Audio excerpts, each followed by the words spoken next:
Sim. Os colorinhos ou começam a escola? É que esta casa.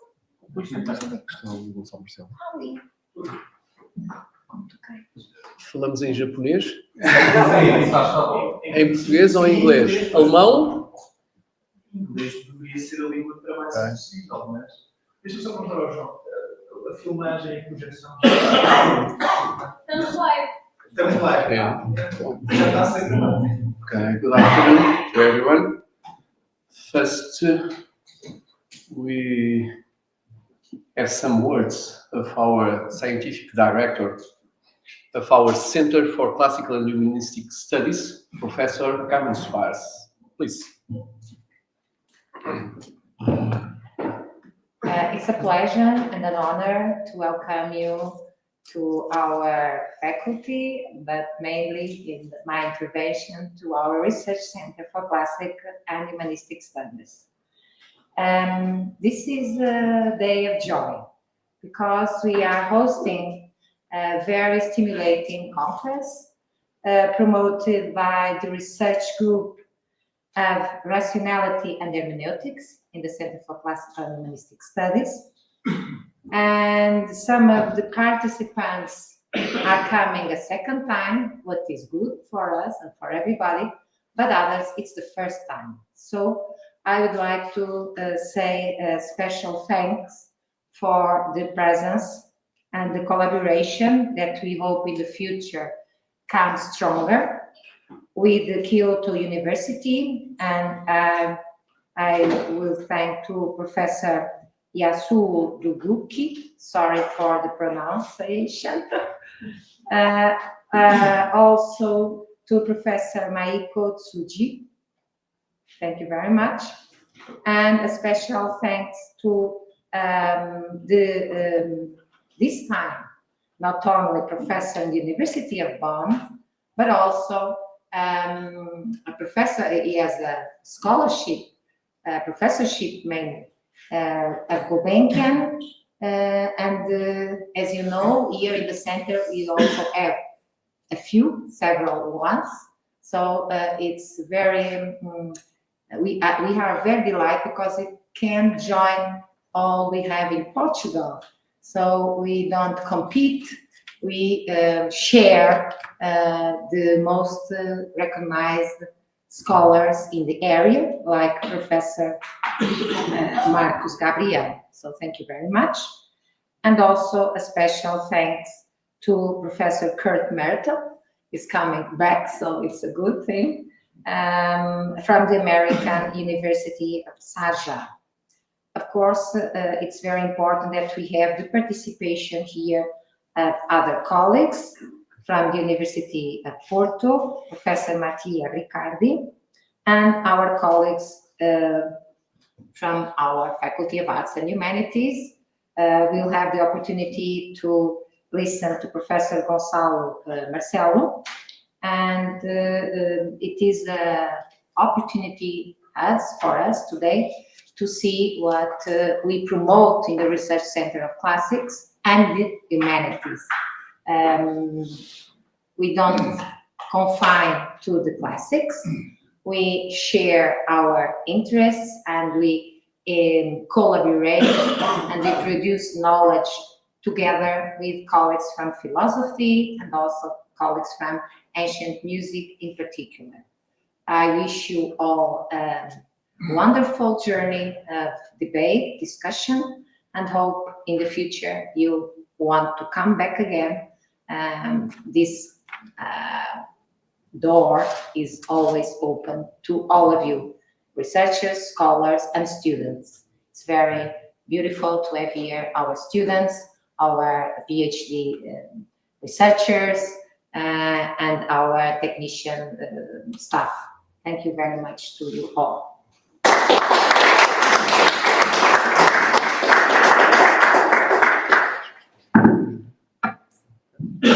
Good afternoon. I will be brief because I don't speak English. Perhaps this it's the first public words in English in my life. Well, this is not bad news necessarily, because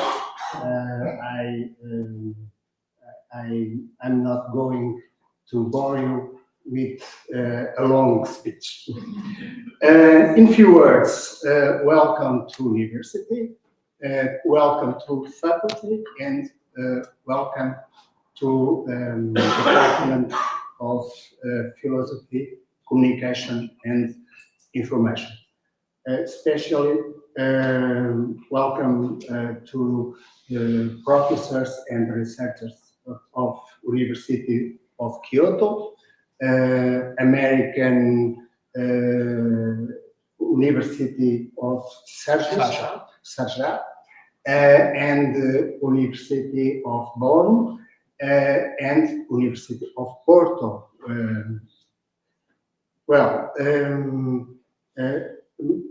Last but not least, I would like congratulate to my colleagues of philosophy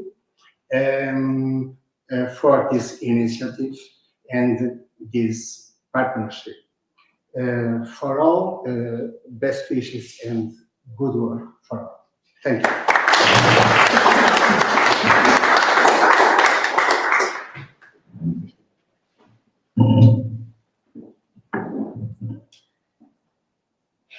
Good afternoon once again. Dear Director of the Department of Philosophy, Communication and Information of our faculty, Professor and friend Carlos Camponez.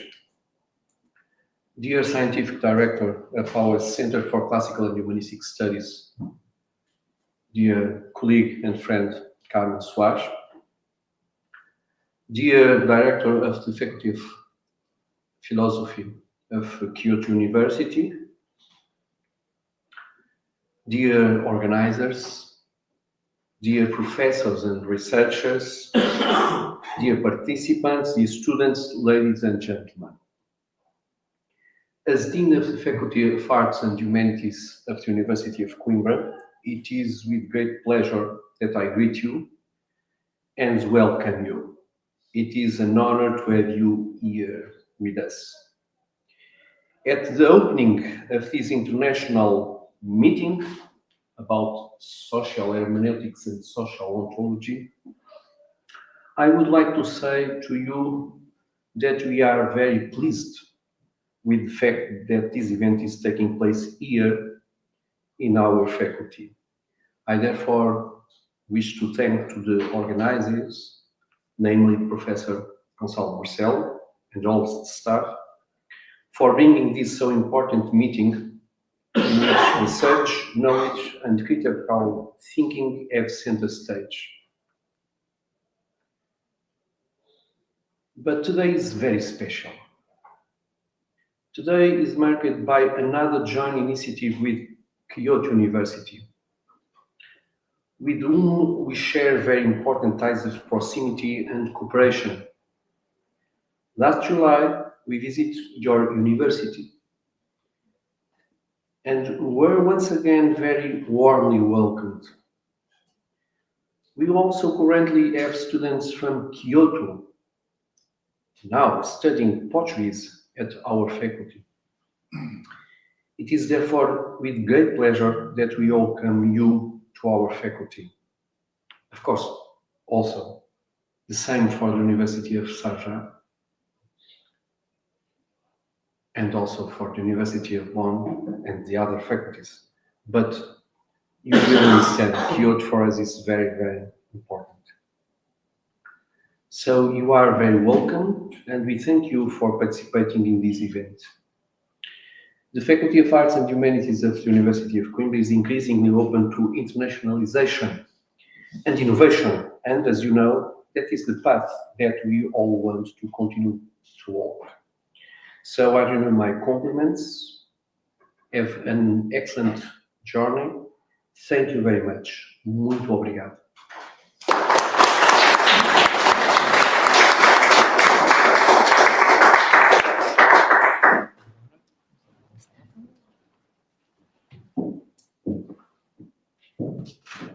Quem vai por aqui? Até já.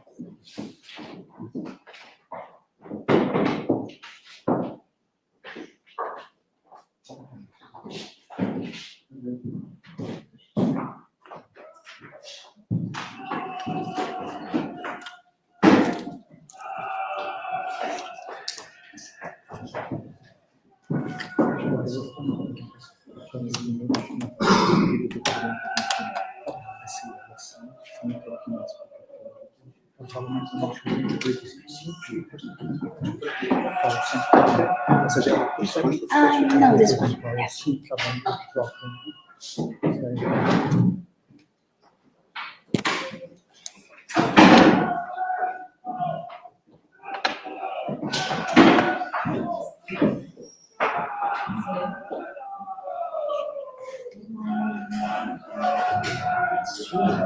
Yes.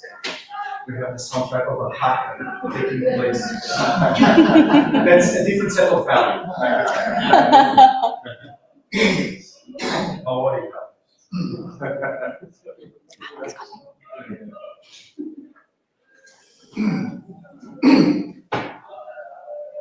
You should go down.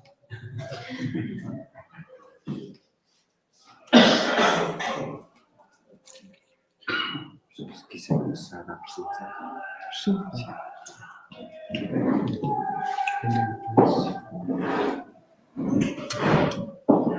thank you very much, Professor Maiko Tsuji, from the Kyoto Institute of Philosophy and Kyoto University. Professor Maiko Tsuji is a research fellow of the Kyoto Institute of Philosophy. She's a program-specific assistant professor of philosophy at the Graduate School of Letters, Kyoto University. Her research focuses on the history of modern and contemporary German philosophy, especially Kant's development and intellectual influence of Neo-Kantianism in the 19th and 20th centuries, including its early psychological phase. In her work at the Kyoto Institute of Philosophy, she's involved in initiatives linking academic philosophy with society and in international academic engagement. I know also that Professor Tsuji is participating in the direction of the Japanese Fichte Society. She attained her PhD in philosophy at Sophia University in Tokyo. So, Professor Maiko Tsuji, thank you very much for the presentation you will do for us of the Kyoto Institute of Philosophy. The word is yours, please. You can give me? Maybe. I will do. I will do the. Okay.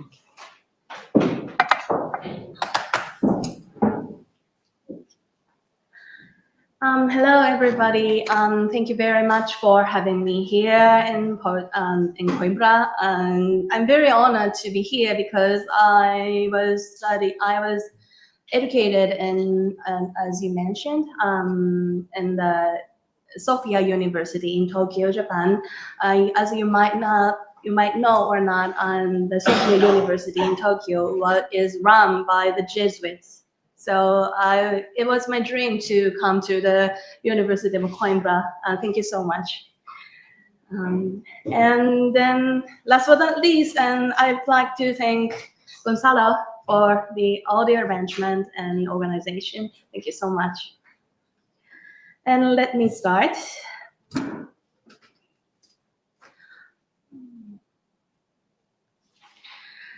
I imagine many of you might be wondering, what is KIP, Kyoto Institute of Philosophy? I and Professor Deguchi also here are double affiliated. One is Kyoto University Faculty of Letters, and the second one is this KIP. And so I'd like to begin by introducing this institute, our core ideas, and the international collaborations we are building around the concept of a multi-layered society of values. I'm sorry, and it's boring because this contains only text, but it's gradually changed. KIP was founded in 2023 by NTT and Professor Yasuo Deguchi of Kyoto University. Soon after, Hakuhodo, Hitachi, and the Yomiuri Shimbun Holdings joined as the board companies. From the beginning, this institute has been shaped not only by academia, but also by major actors in Japanese industry, media, and society.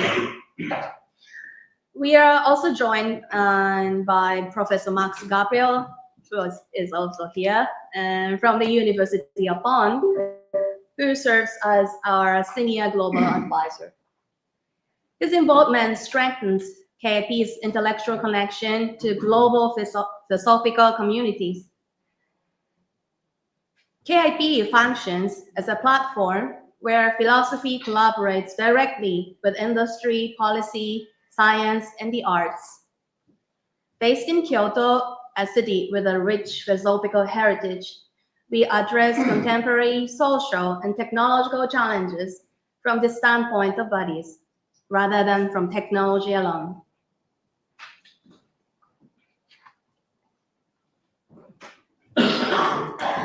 Our mission can be summarized in 4 points. First, reconstruct society from the dimension of bodies. Many social and technological problems are rooted in deeper value structures. And second, bridge philosophical inquiry with policy, industry, and social practice. We treat philosophy as a tool for analyzing and redesigning institutions. Third, build an international network of networks. We collaborate with universities, companies, international institutions, and cultural organizations around the world. And lastly, develop methods to navigate value conflicts and pluralism. And this is essential in complex, rapidly transforming societies.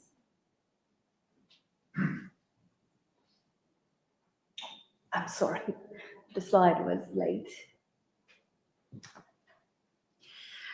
A central concept of KIP is the multi-layered society of values. People and societies hold multiple, sometimes conflicting values at the same time. This is not just diversity across individuals, it is multi-layeredness where ethical, cultural, economic, and technological values interact within the same person or community. The goal is not to eliminate tensions between values, but to transform them into creative energy for problem solving and for imagining better futures. This concept guides all of KIP's initiatives, including the design of the Kyoto conference, which I will later mention.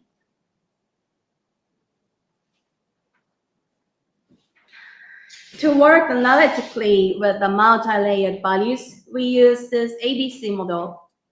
A is action, social practices and decisions. B is the bridge, institutions, norms, shared narratives, linking practice to deeper meanings. And C is the core, underlying values and worldviews. This ABC model helps us dive into deeper value structures, as it's downward, and then surface back upward to redesign practices and institutions. This movement between reflection and implementation is crucial for navigating complex value landscapes.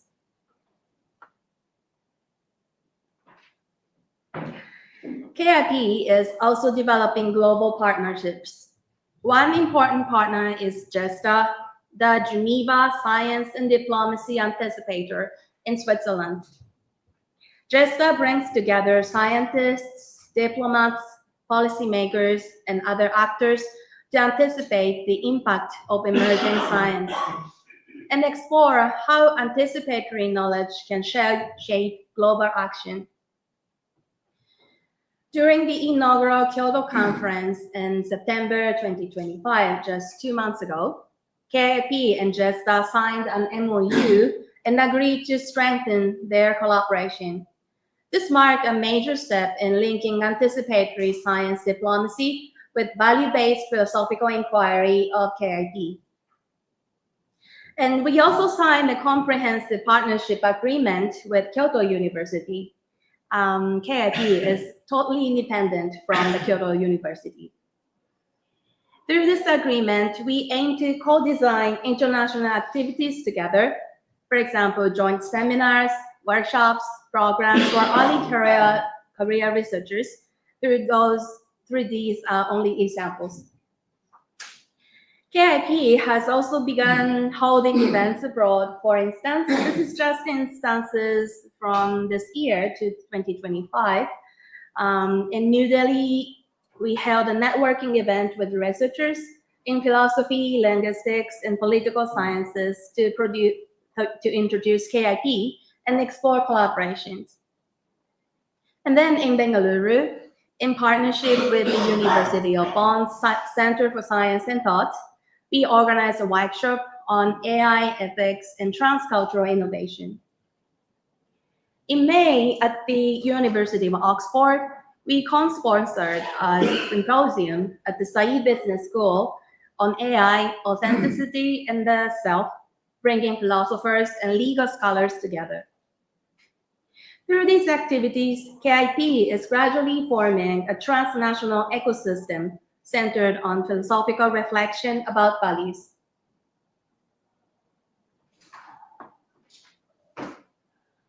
In September 2025, we held the inaugural Kyoto conference on the multi-layered society of values.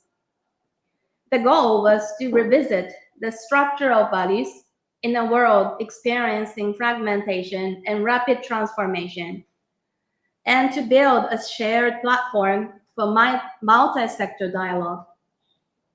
The 4 conference agendas were, first, focusing on values.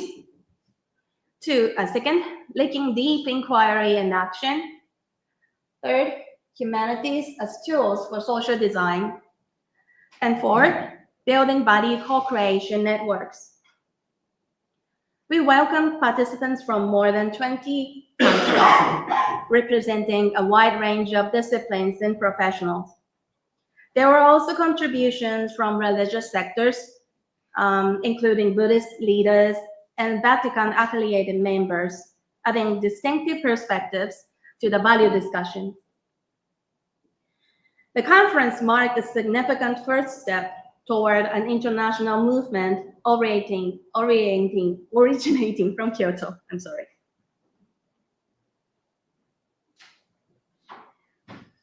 Another important pillar of KIP's work is international academic collaboration. KIP works closely with the IPNH, the Institute for Philosophy and the New Humanities, based at the New School for Social Research in New York, and supported by the Udo Keller Foundation.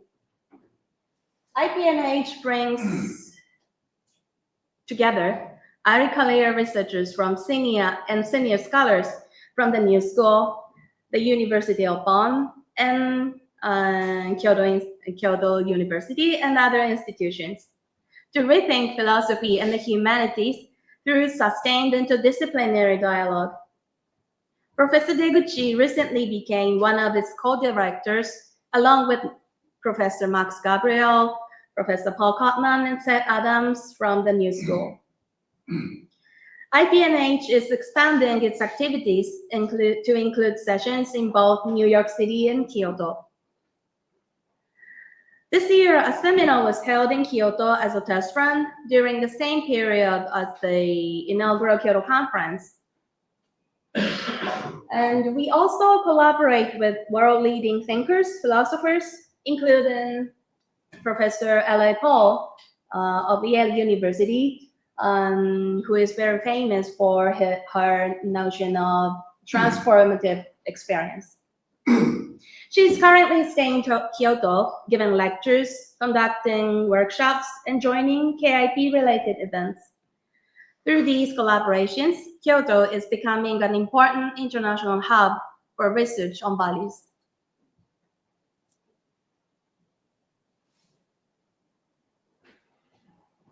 Looking ahead, we are preparing the Kyoto Declaration, which will be issued at the second Kyoto Conference in July 2027. The declaration aims to articulate a shared value language that can support cooperation across diverse viewpoints. And this initiative is not limited to the declaration itself. It is part of a broader effort to build frameworks that allow different value systems to engage in constructive dialogue without erasing their differences. The work being co-developed with partners from academia, industry, policymakers, civil society, and also the religious sector. By the way, this is the venue of this conference. This is located in the northern part of Kyoto City. And this building is one of the masterpieces of modernism architecture in Japan, which was designed by a noted Japanese architect, Yukio Otani.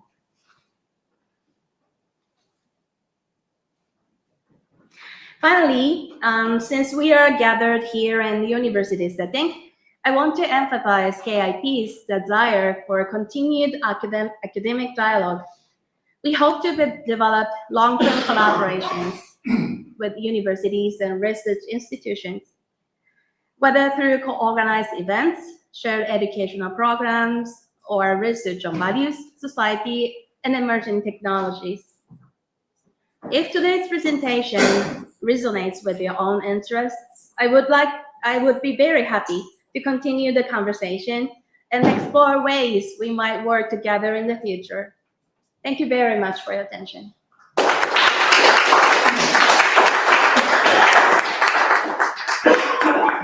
Thank you, Professor Tsuji, for this presentation, and we are sure that we will be very happy to collaborate in this wonderful project.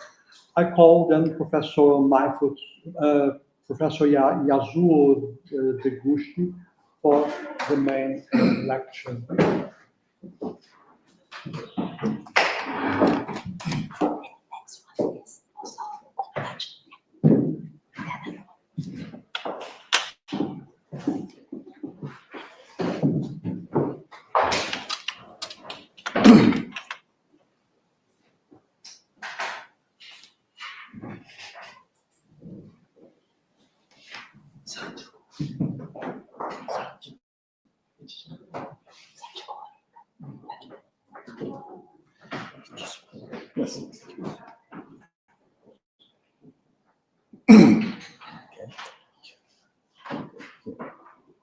That's all.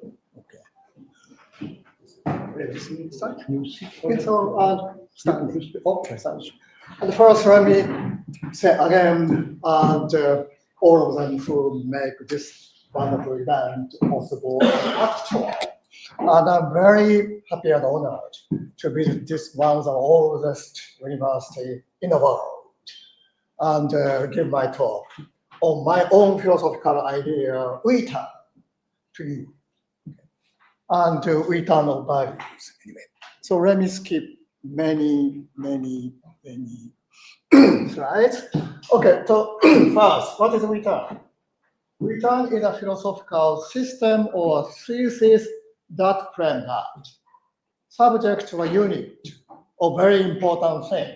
First, somatic actions, bodily action, should shift from I, individual, and we, that include that I. And this first return of somatic action triggers many other returns of many other important things. For example, self. Self also should be shifted from I, self as I, to we, self as we. And this shift of self also triggers many important values should be returned from my goodness to we goodness, to my well-being to we well-being, my freedom to we freedom, my rights to we rights, my responsibilities, we responsibilities, so on and so forth. Okay. So here is a system of returns, okay, and occur in a domino way. And so let me start from the first return of somatic actions, doer. And this somatic actions returns, okay, let me, based on three assumptions, just three. If you swallow those three assumptions, so natural consequence is a return of a doer from I do to we do. And one of those three assumptions, one of the most important assumptions of the return system as a whole, is fundamental incapability. I mean fundamental incapabilities, that is incapability universal. Any of us should have that. No one can escape that. That is unavoidable. How much we make some effort, we cannot escape that. Universality, unavoidability. That is the fundamentality of this incapabilities. So that is not, capabilities everywhere. For example, to speak some foreign languages. And someone can speak that, and others not. So that is not universal. So even someone cannot speak foreign language, maybe can speak that by many years effort. But that is not fundamental. Fundamental is universal, unavoidable. In the light of that, everyone is the same. One of the very obvious fundamental incapability is to live eternally. We should die, okay, sooner or later. That's something no one can escape. And here is another two very important fundamental incapability. That is the basis of this return system as a whole. Both are about our somatic actions, bodily actions that we can do day in, day out. First one, the first fundamental incapability in my system is incapability of single actions. I cannot do, you cannot do whatever alone. That means every action is not single action, but collective actions. I'll show you that by examples. But anyway, so of course we can do many things day in, day out. That means, so who can do that? Not I. I cannot do that. But we, that is multi-agent system that include me.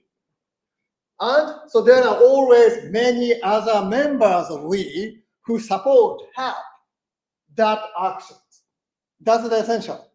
But second important incapability said that I cannot fully control any single of those necessary others. So that is incapability of full control of necessary others. These two incapabilities ceases together raise the foundation of a return system as a whole. Okay. Should go back. I should go. Okay. And this incapability idea is quite in contrast. So some of the Western mainstream traditions that says, okay, what is the most important thing about humanities? What is the dignity, irreplaceabilities of humanities? That is capabilities, especially intellectual capabilities. That is a source of pride of human beings. That idea can be go back to many philosophers, classical, contemporary, among them Aristotle. You should know very well about Aristotle, that me, and he wrote that. So there, in this world, there are more capable guys and less capable guys.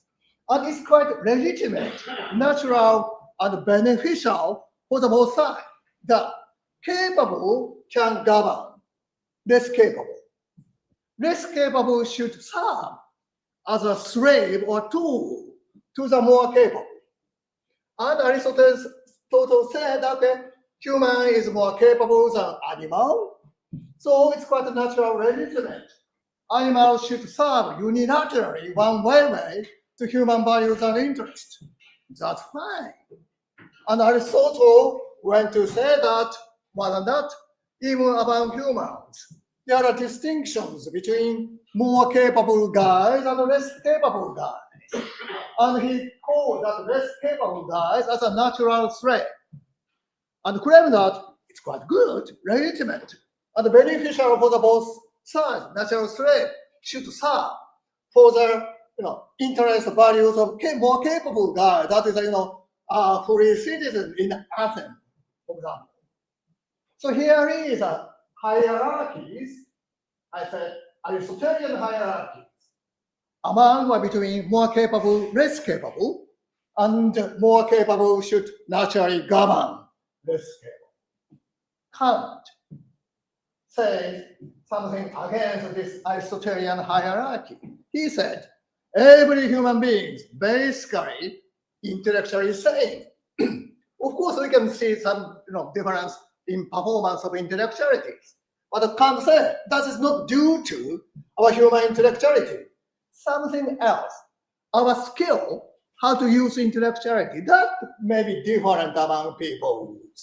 So Kant claimed that there should be no natural threat. Every human being is intellectually same, at least in principle. So there should be no unilateral one-way relationship among every human beings. But on the other hand, Kant admitted that still Aristotelian hierarchy exists among human beings and other animals. So Kant said that is quite legitimate. Human beings should unilaterally govern animals. Animals should serve unilaterally human interests. That's good. So that means that Kant and other Enlightenment thinkers just preserve Aristotelian hierarchy. Just expand, good side, master side, quantitatively by transforming, moving, so every natural slave to the master side. But that Aristotelian hierarchy remains intact. Nietzsche said, okay, that every human being is intellectually same, sweet lie. And Nietzsche said, again, according to Aristotle, on the same line, there should be some sort of a difference in intellectually among human beings. That's why in the human societies, everyone now rush to be the more intellectual and to get a position to govern other people, less intellectuals. But Nietzsche said, okay, that's just two humans. We should forget about that. We shouldn't seek that power to govern other people. Rather, we should gain another power that embrace this reality yourself, even though that's not so perfect. This power to affirmation to everything, ja sagen. That's what Nietzsche said, okay, you should aim for that. But many other people called Nietzschean forget about this kind of Nietzsche's new values and still stick to the, okay, there is Aristotelian hierarchy again, even among human beings. And so it's a good idea. Intellectually more powerful people can govern or should govern this. So this kind of a neo-Nietzschean now everywhere in the world. And this kind of a hierarchy, Aristotelian hierarchy, can be seen in many other fields. For example, human-AI relationship. Maybe some of you knows now some ideal model between the human and AI, human and robot has been proposed in Europe. That's called master-slave model. That's Aristotelian idea and Hegelian idea. That says, okay, human being should be master. AI robot should be slave. There should be one-way unilateral relation that, so master, slave, AI robot should serve just unilaterally way. Master, that is the human's interest and values. Okay. Otherwise, so human dignity is damaged. But now AI is smarter, more intellectual than humans. But here is a very important point. Even though the ChatGPT can be more, appear to be more smarter than human, there is one point, very important point. Still, human is better. What point? Human can design. Actually, did design AI. But AI didn't design humans. And at least at this moment, AI couldn't design AI. Designing is one intellectual capabilities. And at this intellectual capability, still there is a sort of a clear difference between humans and AI. That's why humans should be the master. AI should be the slave, not Aristotelian. So this implies that if in the near future or distant futures, AI or robot can come to have a power, intellectual power to design itself, that's very, very dangerous. Now, if we are accepting Aristotelian idea, it's quite natural and legitimate that AI should govern human. That's a sort of AI robot dystopia. Okay. Here is still Aristotelian idea is living. And also we can see the very similar idea between the human and non-human animals, human and natural environment. Still Aristotelian idea here, and that basis is capability. Intellectual capability, that's everything. Okay. That's a dignity and pride and the irrepressibility of human beings, and that entitles intellectually more capable to govern less capable. That is a capability. So let me go. Nietzsche. Master model. Okay, so but I take quite opposite idea. Saying that not capability, but incapability is important. That is the basis of a human dignity. That is the basis of a human irrepressibility. Quite opposite. Everything's upside down. So there are two incapability theses, and I will mention mainly only first one, incapability of single action. Right. So first, let me show that.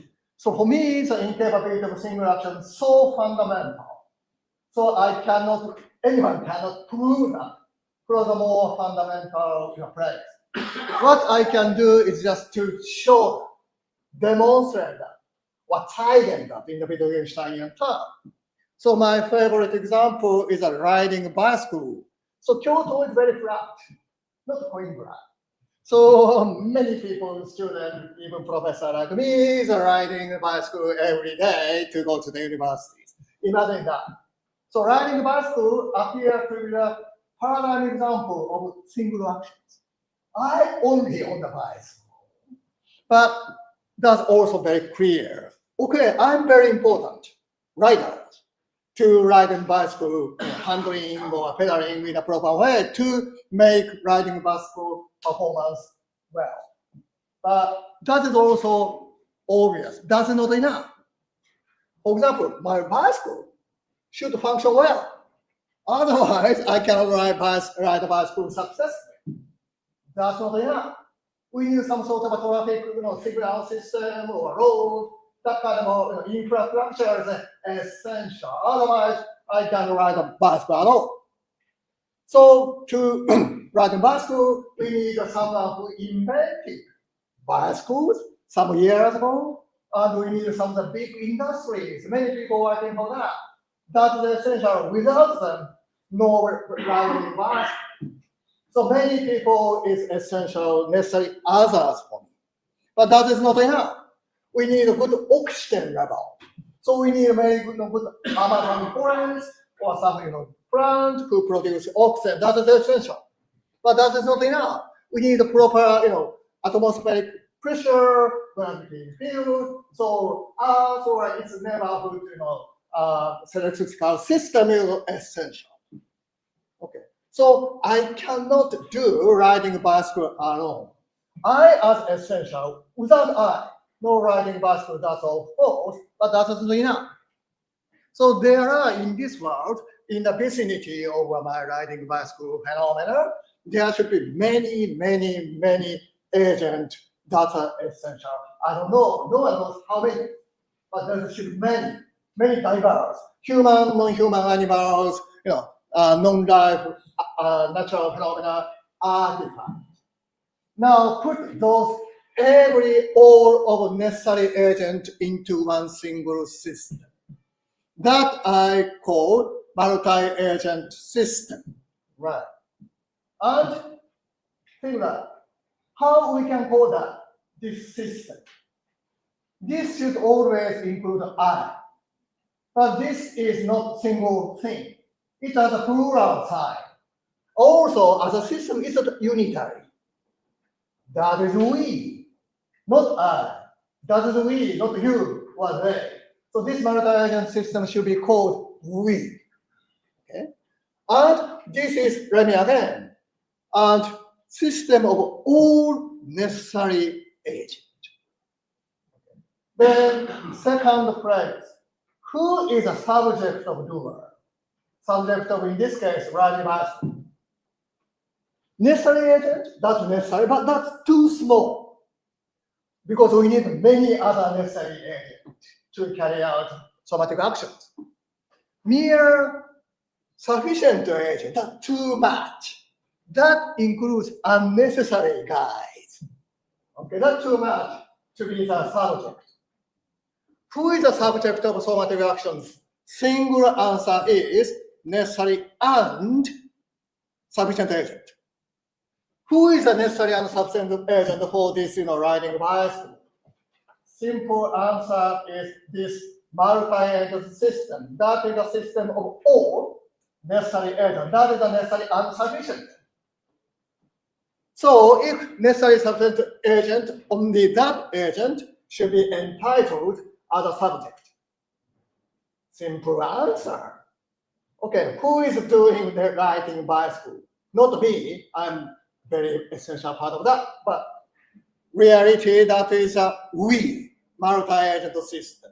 So not I ride bicycle, but we ride bicycle, and I am very essential part of that. I participate in riding bicycle, but not subject. Subject bigger than that. System itself.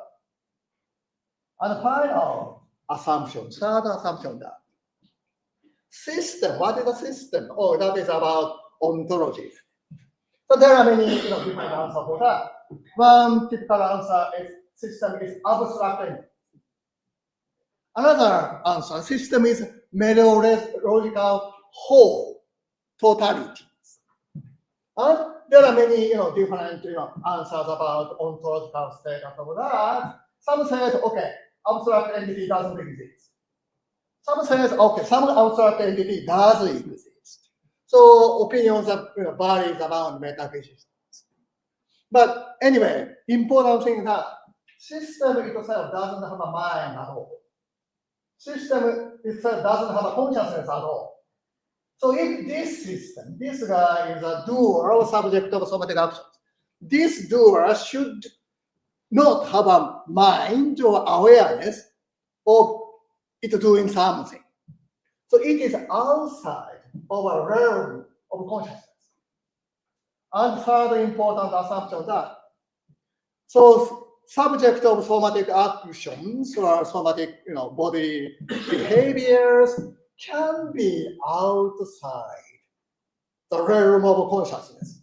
Let me call this kind of idea externalism, dual externalism. And if we swallow this third assumption, dual externalism, now no problem to go to the we term doer, from I do to we do, right? So that is the first we term. And so this we term is based on, let me say again, incapabilities observation. And incapabilities is a first class negative sense, not incapabilities. But if we look at this fact, the result is that I am not alone. Actually, I do the many things for the night, morning to night, from my birth to today.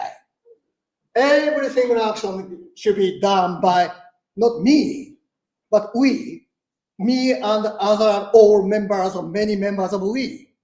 Whenever I do something, we takes place.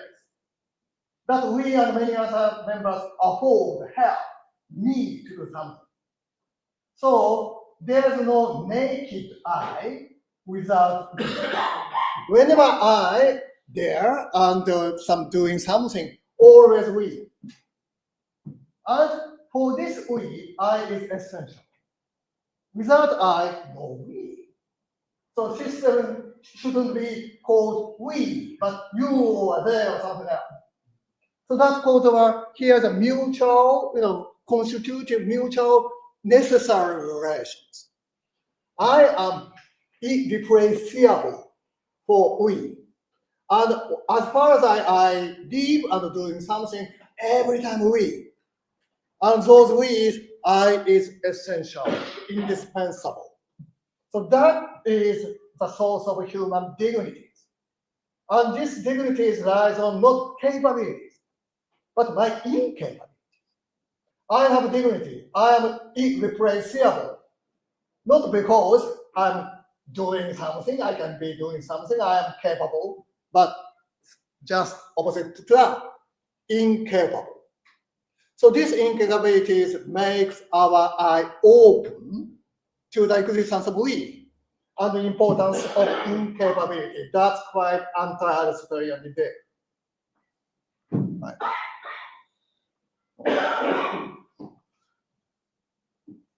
And so this idea, so emphasis on the incapabilities, there's an East Asian background for that.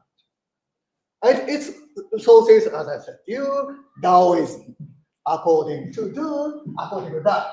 Foolishness, that intellectual incapability is not vice, it's not defect. Rather, it's a perfect virtue. That's quite a strange idea, quite anti-Aristotelian ideas. Okay, so that's the East Asian traditions.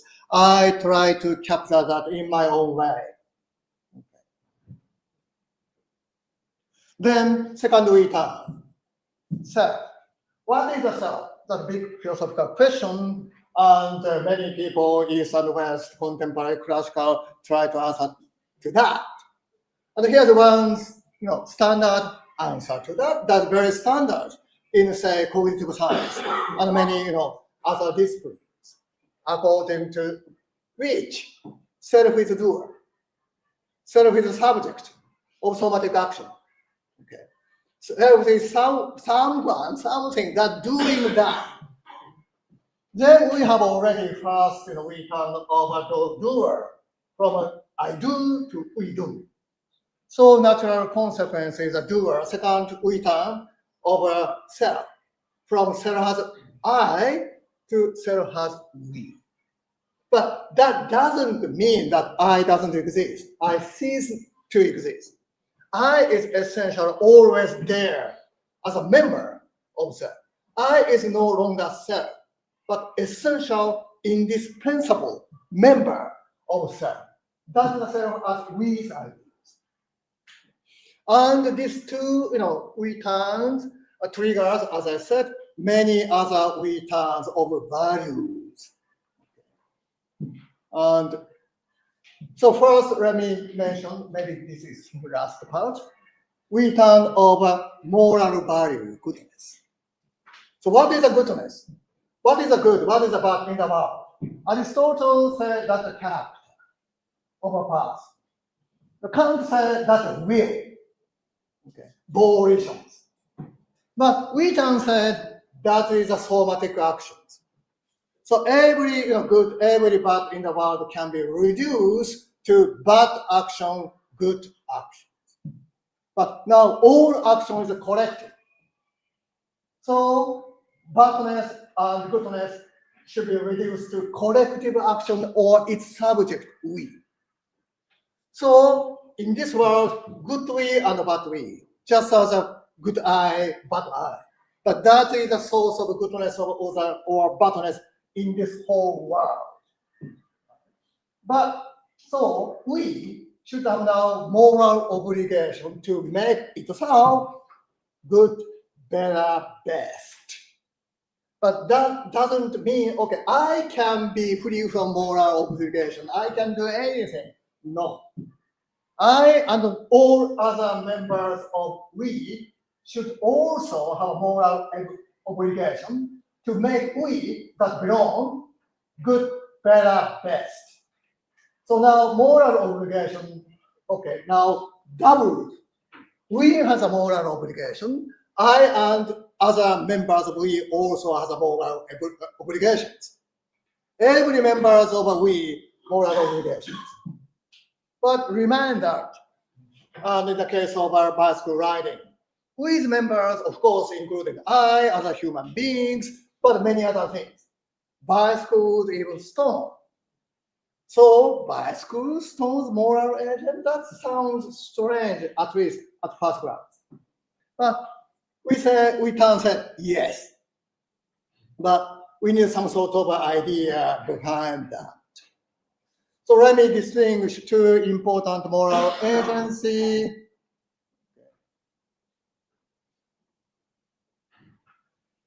Okay, here. Active and passive moral agent. Some member of we, human beings, typically, is active moral agent, who can be aware of what is a good, who can be, in some cases, try to do good thing very consciously. So it's a very active moral agent. But stone, no.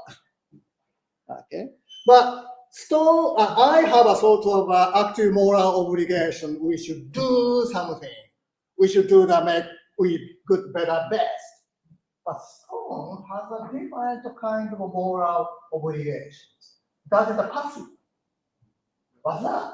That stone or any bicycles or AIs or guns has a passive moral obligation to be used for goodness. Stone should be used for good cause, not bad cause. Gun should be used for good cause, but bad cause. AI as well.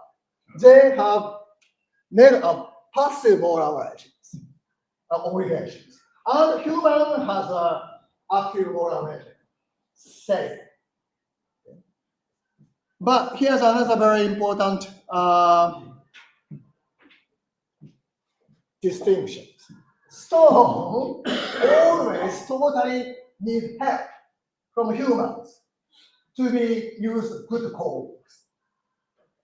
So to carry out stone's moral obligations, stone totally depends humans' interventions to be used good cause.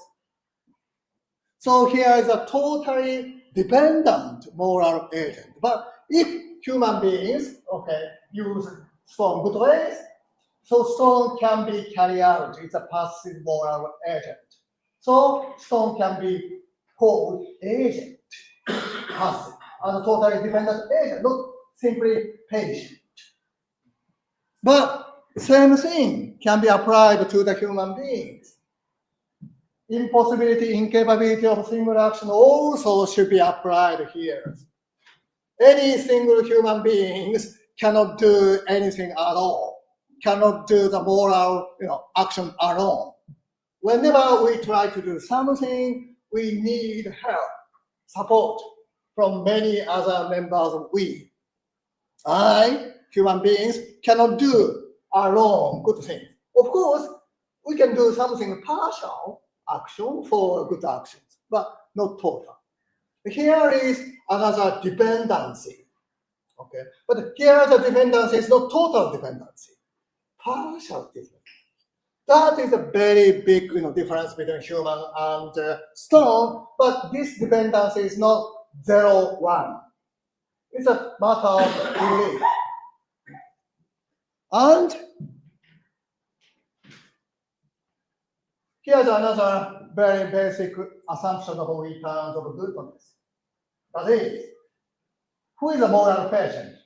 Who should be the moral object, our moral concern?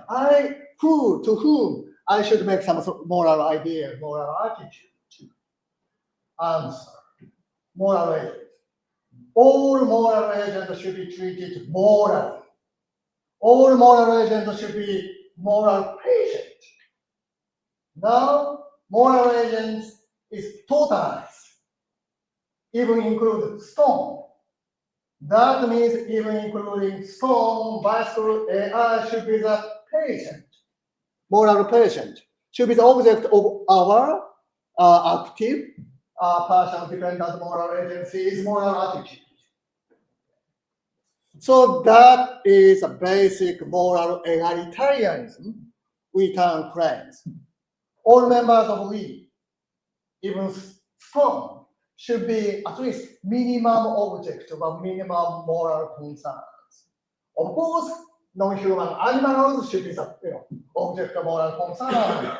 But of course, but even stone or an artifact, computer, AI. But here's another dimension of morality here. Okay, annual ring structure, I call that. So there are many different members.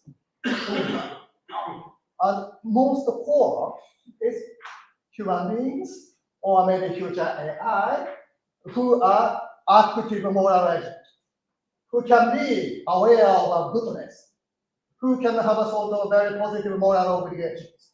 There should be center positions.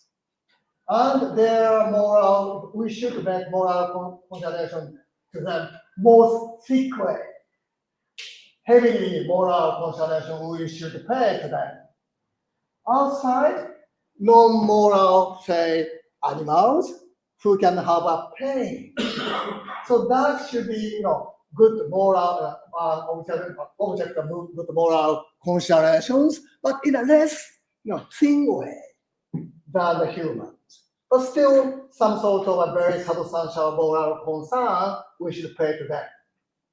Outside, stones or bicycles, they don't have any pain, they don't have life. But still, they should be treated morally. And also, they should be given some even rights. Okay? Basic human rights are most strict, most heavy. Animal rights is a big, thing, but still substantial. And outside that, even stone and artifacts should be given some substantial or minimum rights. What that? My answer is that. Oh, rights. Okay, here. My answer is that. That's anti-disposal rights. That is the right for stone. That's the right for the bicycle. That's the right for the AI. Like that. That's opposite of disposal rights. That is implicitly given to human beings. Human being has implicitly disposal rights. Like that. That's the right to throw away anyone's belongings, stone or bicycle, whatever, without good reason, without specific reasons. We can throw away anything I have, without good reasons. No one can condemn me. I throw away my clothes, no good reasons. That is an implicitly, implicit right that endowed to humans. I think that's too much. Anti-disposal right is just opposite. That is the right of my belongings, animal of course, non-animal of course, and artifacts. That is the right not to be thrown away, not to be disposed without good reasons. Good reasons, yes. For example, okay, my computer is broken without the possibility of repair. That's good reasons. Maybe some other good reasons, but without that good reasons, any single my belonging, even stone in my gardens or computers, whatever, have a right not be thrown away. So that's a very minimum rights that all members of we should have. And finally, okay, what is a good relation between the human and AI? Okay, there are many good we, but we, I said. And but we is an Aristotelian we. Someone occupies a master positions for some reasons and marginalize others. And between that center occupied guy and the marginalized guy, there's a one-way unilateral relations. Marginalized entities always should serve one way, unilaterally, person or whatever to occupy the center. That is the inequality, one way, that part. Good way is just opposite to that. In that, so center of, not gravity, center of value over interest should be always emptied. No single person, no single social group, no single species, human beings should occupy the center while marginalize others. That's bad Aristotelian one way unilateral relation. But good way is just opposite. Center is always necessarily deliberately emptied. Let me call that empty centered we. And master slave model I mentioned earlier, according to which, okay, humans should occupy the center. AI robot marginalized, one-way relation. That is a typical bad center occupied way, we. So opposite is a good we, center, empty center. There should be no unilateral, okay, one-way relations. Of course, humans should be more thin, heavier object of a moral concerns, of course. But no one-way relation allowed. So let me call that kind of a model, and the ideal model between the human and AI is a fellowship model, co-adventure model. Any single of a member of we is a fellow, in a sense, together participating risk-taking activities. Summative action is always risk-taking. This always have a sort of a possibility to be failed. What is a risk-taking activity? That's adventure. So every member of the we are co-adventure. Should be treated as a co-adventure. That is adventure, co-adventure model, fellowship model. I think that is another alternative model for the human-AI relationship from the we-term philosophy. Thank you. Let me stop.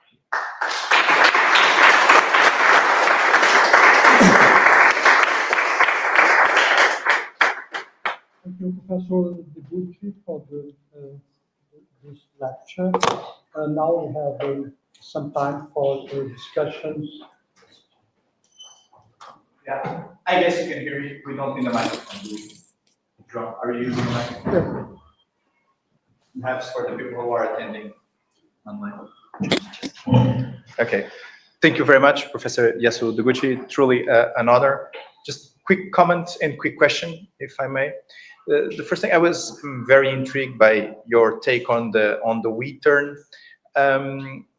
Actually had a couple of questions about this, but I'll stick to this comment. It seems to me that the concept of incapability is something that we could describe as being, I would say, a dialectical concept, because we cannot speak about incapability without speaking about capability. For instance, Paul Ricoeur, whom we use a lot here, he used to talk precisely because of dialectic between patient and agent. He would use to describe the capable human being, what he called the capable human being, as precisely the human being that is always at the same time acting and suffering. So I wonder what you would make of this notion of capability, incapability as being in dialectical relation in the context of the we term.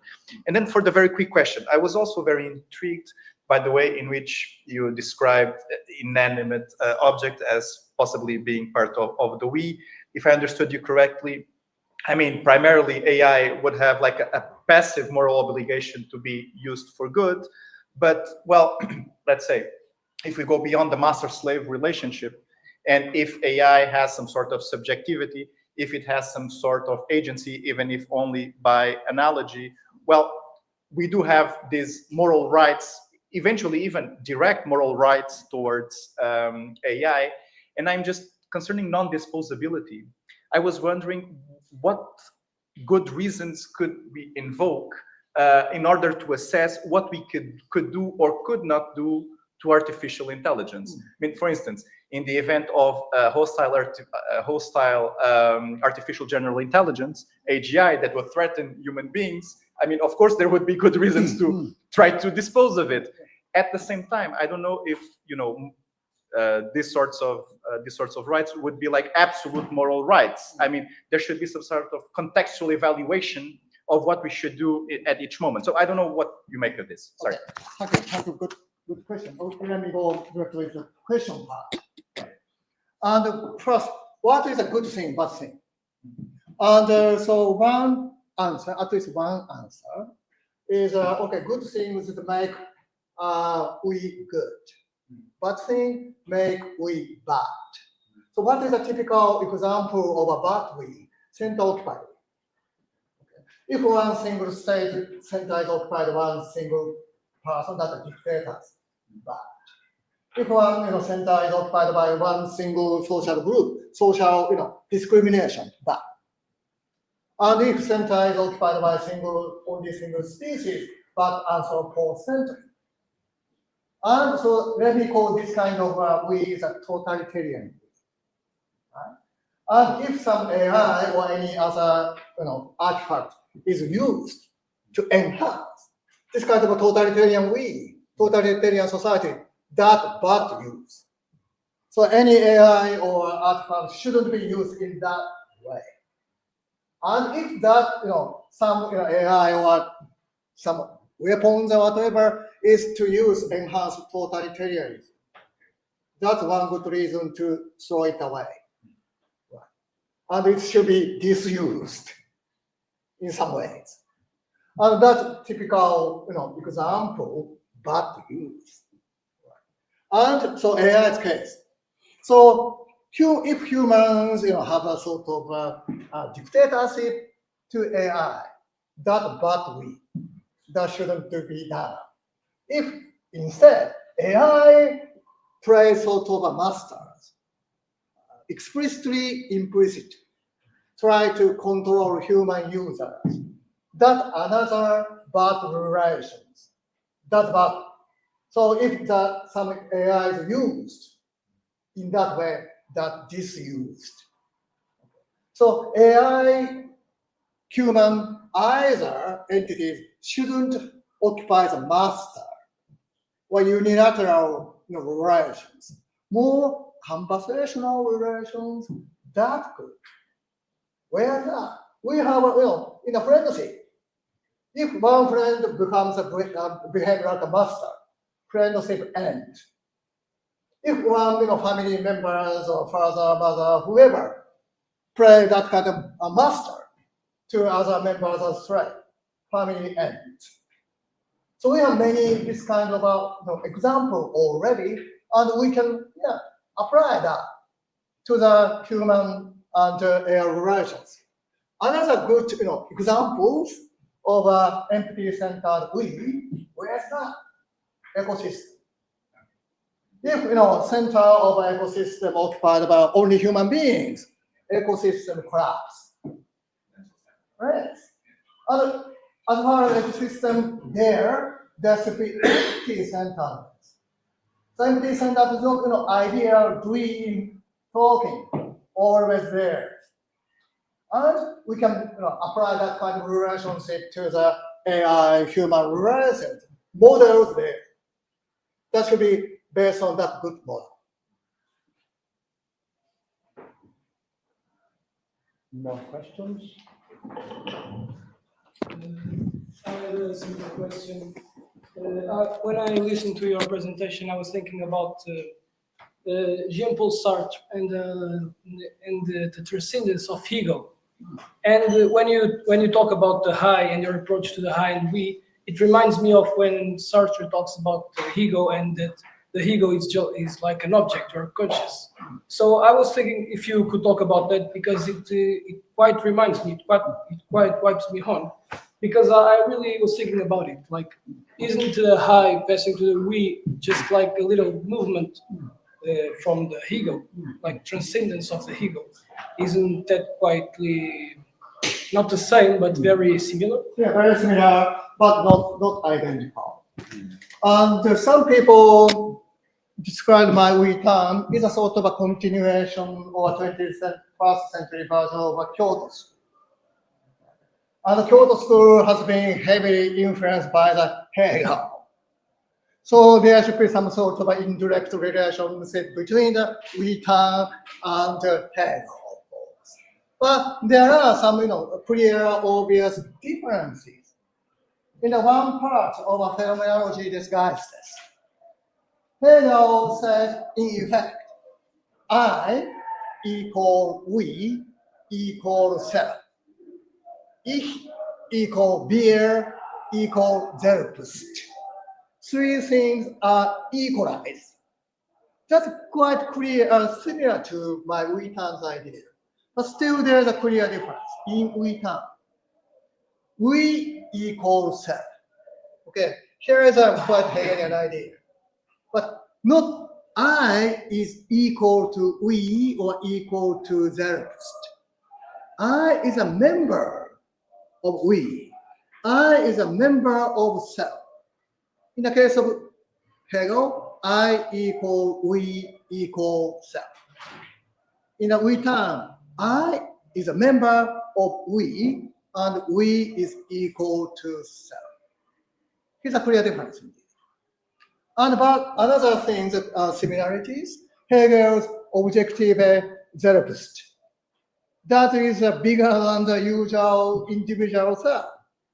And myself as we is obviously bigger than rather than the individual self, I. So here is a sort of quite interesting parallelness. That is the Kyoto school took Hegel's ideas. Okay. And Kyoto school never used the idea of we. Kyoto school never mentions, at least explicitly, incapability of single actions. So here's the difference. And Hegel, of course, never talk about incapabilities of single actions. Another quite big difference here. And there are another, we, talks, we ideas in many parts of the world today. Ubuntu philosophy, Africa. Ubuntu emphasizes we. So there should be very, very clear similarities between my ideas, African philosophies. But still, clear difference is incapability of single actions. As far as I know, no Ubuntu philosophers clearly, explicitly stated incapability of single action. They might be agree with me, but never clearly, explicitly stated that. So that is the dividing point. McIntyre, okay, and he also emphasized vulnerabilities. That's quite the same, similar to my incapability ideas. So we are very close. Right? But vulnerability, McIntyre said, okay, that we can observe in the sick people, infant, elderly. They cannot live alone. They need sort of other people's help. They are quite vulnerable. But for me, everyone, no sick, healthy, adults, is also cannot escape from incapability of single action. Here is again different.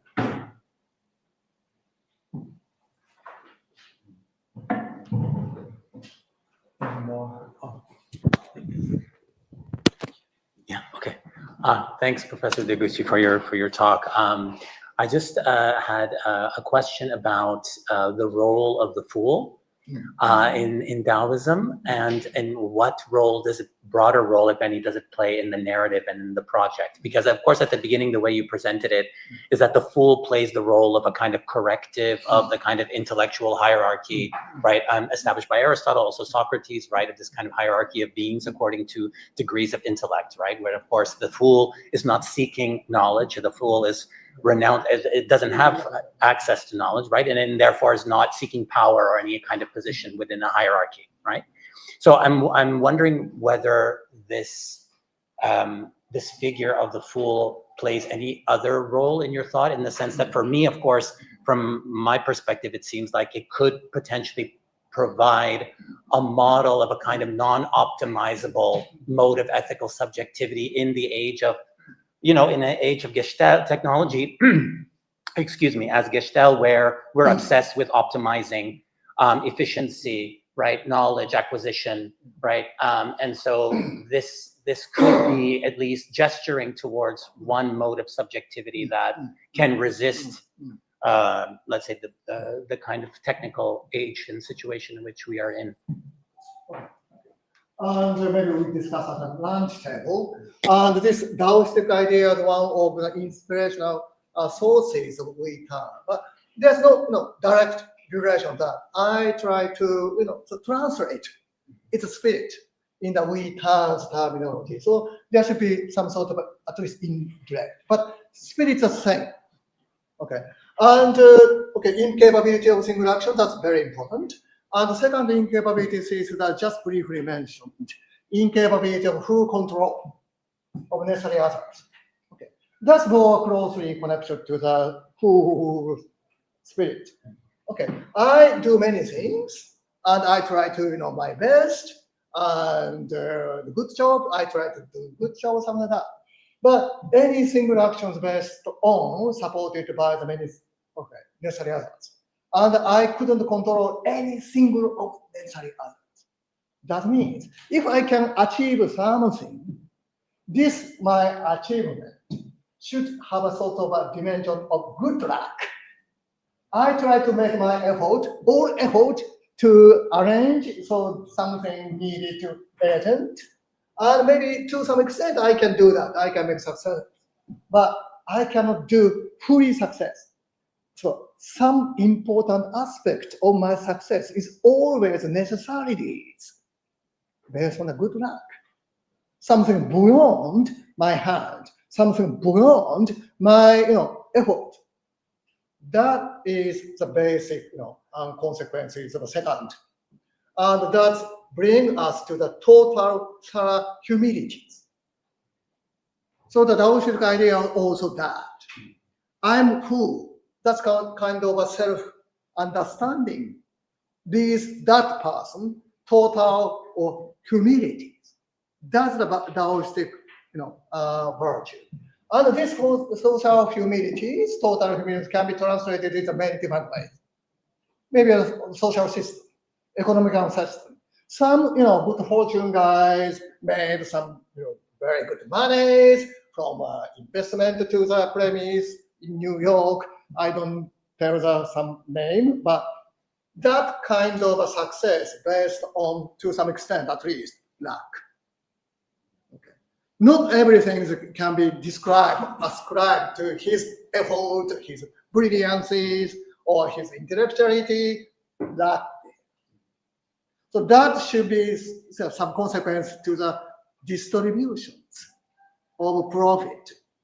That guy should, occupy every profit he can get. Some part of that should be go away to the portion of moral good or luck.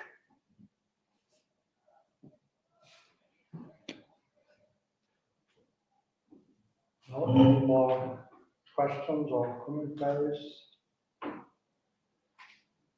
So, thank you again. Thank you.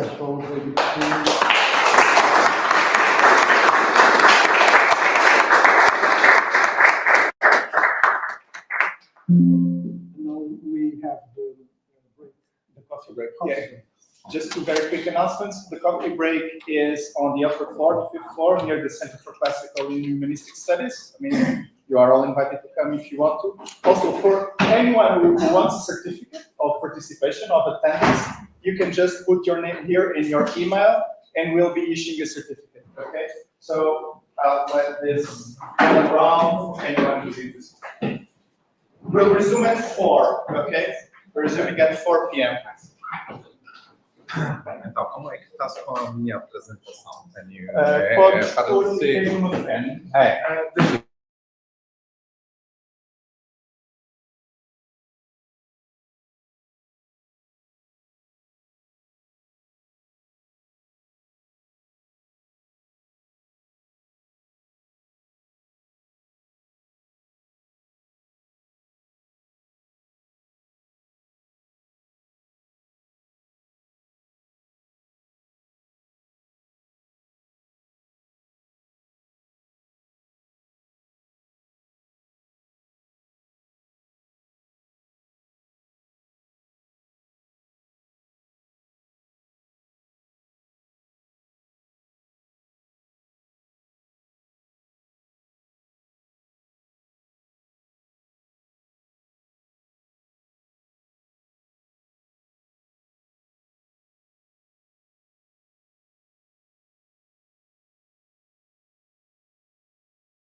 maybe although you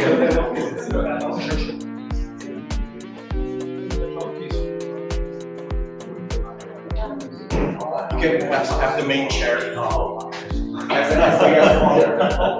It's not the rector's throne, but We'll have to make do, yeah. still, more or less, more or less.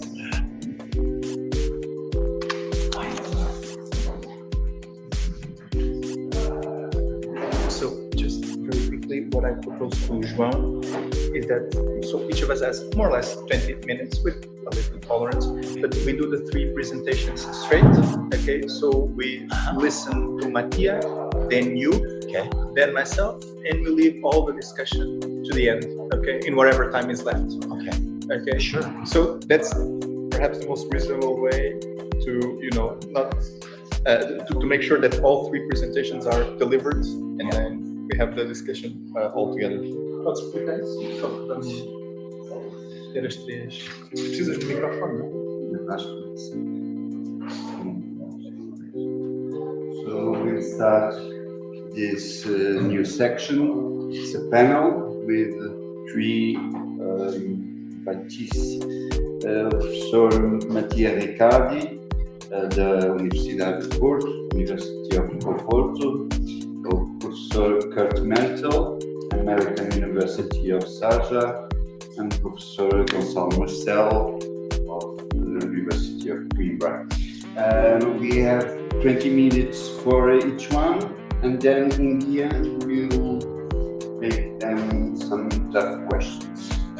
So the first one is Professor Mattia Riccardi will talk about politics of resentment, an attempt at social hermeneutics. Professor Mattia is an assistant professor of philosophy at the University of Porto and researcher in the MLAG research group, MLAG research group, Institute of Philosophy of the University of Porto. Thank you very much for this nice introduction, and of course for inviting me as part of the panel. Maybe you can tell me when I'm 15 minutes, so I know I have 5 and I watch. Okay, so my talk is about resentment. It's kind of a twin talk to the one I gave yesterday in Porto, for those of you who was there. But it's very focused on a certain kind of issue. So in many venues, populism has been characterized as a politics of resentment. And so my talk is just about that. So what it means to say that populism is a politics of resentment. In the first part of my talk, I focused what it means for populism to be a politics of resentment, and on the second one, on the politics of resentment. Now, so there's a huge literature using this formula, politics of resentment, in particular in relation to right-wing populism. And a recent paper by 2 political scientists, Camponez and Raskova, they write, that's the first thing on the handout, despite its prominent position in the existing literature and the ample attention given to the politics of resentment, the precise meaning of the notion of resentment remains unclear. And they distinguish 2 possible notions. The first is what they call Nietzschean ressentiment, and they use this French word, and it's supposed to be a chronic, interiorized form of vengefulness among the weak and powerless, based on envy and impotence. And the second is what they call resentment from a non-Nietzschean perspective. It's very much what people following Peter Strawson mean by resentment. They mention Strawson and Rawls and many other people, let's say contemporary Anglophone philosophers. That's supposed to be a form of moral anger or righteous indignation in reaction to injury or inequality that may inspire action, including struggle. And those 2 authors argue that politics of, but the kind of resentment relevant to this phrase, politics of resentment, is 2. So it's more kind of a Strawsonian thing, not the Nietzschean version. But in a very nice paper a couple of years earlier, Salmela and von Schieff make the same kind of discussion, and they argue for the opposite view. They say that when we talk about politics or resentment, is more the kind of Nietzschean thing that we have in mind. So I think I'm not very happy with this way of opposing to different kinds of resentments. I think it's a more kind of unified thing. But let's start with a early characterization of a very phenomenon we are talking about, politics of resentment. That's a paper by two sociologists that came out in 2005, so 20 years ago. It wasn't a relatively early usage of this phrase, and it's about the resentment of a small shopkeepers community in a certain kind of London neighborhood, and it's described like in fact I'm reading here the description from the paper. The small shopkeepers in a London market street are bitter. They resent the loss of economic prosperity and the sense of community that in their nostalgic recollection characterized by neighborhood in an early era. Many of them blame the loss of community on those British citizens who are neither Anglophone nor Christian nor white, and their economic insecurity on unfair competition from large retail capital. They perceive the distribution of political and economical resources below them to asylum seekers and above them to large captives to be illegitimate and unfair. And so here we have a mix of things. Some of them are usually associated to resentment too. Okay, well, it's called here from a non-Nietzschean perspective, a perception of unfairness and blame, moral blame as a response to this, but also some kind of Nietzschean characteristics of bitterness, typical of resentment, and a certain sense of powerlessness with these, shopkeepers who are losing their shops, basically. They are losing their business. So this is the phenomenon, and as a background, I propose. So I'm not going to argue for this, but some kind of a unified view of what resentment is, which I presuppose for my analysis, and it's supposed to cover all different versions of resentment. So the idea is that resentment has a cognitive component. It's about representing a certain target as being responsible for injustice or unfairness related to the self, and then some kind of anger phenomenon. And it's there are different variables that can be filled out differently. The target can be a person, a situation, an institution like the government here, or a social group, the immigrants. Okay, to stick to this London shopkeepers example. Responsibility can be different. I very much agree with Yasuo when he says there are different kinds of agency and different kinds of responsibility, from mere causal to a higher level of moral responsibility. Self-relatedness, I can resent an injury that concerns me directly or someone very close to me, my family members or people in a group with whom I identified. And so different kind of things can also be perceived as unjust or unfair and can be cause of resentment. Intentional action is the main example in a lot of literature, but also non-intentional events struck with condition of disadvantage and things of that kind can also trigger resentment because they're perceived to be unjust or unfair. So that's my proposal, a general view of what resentment is, that I think by filling out these different variables in different ways gives you different forms of resentment. But you can make sense of all of them by using this basic picture. Okay, that's what I call this unity of resentment view. I'm not arguing for this. But most of the most important contemporary moral philosophers nowadays in the Anglophone world, they oppose this idea. They say resentment 1 and 2, the Nietzschean ressentiment and the non-Nietzschean one, are extremely different phenomena. Okay, so so my point is a minority view and is a reaction to this, which is the most common. Okay. So given this, what can we say about what I now call populist resentment, the kind of resentment that is relevant to this phrase? politics of resentment. I think we can, just fill in a bit those variables to make sense of what to describe it more concretely. Usually, I would say the perceived injustice does not concern the subject by individual, but as a member of a social group one identifies with. So it's not really a personal, individual kind of resentment as this kind of collective dimension. Here, the shopkeepers of this London community, they identify as member of this community that is nostalgically idealized. Okay? The self-relatedness, and this is related to the first point, is not so the injustice, unfairness is not just about me, it's just about the whole group to whom I belong. So it's an in-group, out-group kind of dynamic, and the target can be identified in an out-group, immigrants in this example, or in some kind of social institution, the government. So I think that's very much what goes on in most of the cases where we talk about resentment by this diagnosis of populism. And the kind of responsibility, given that it's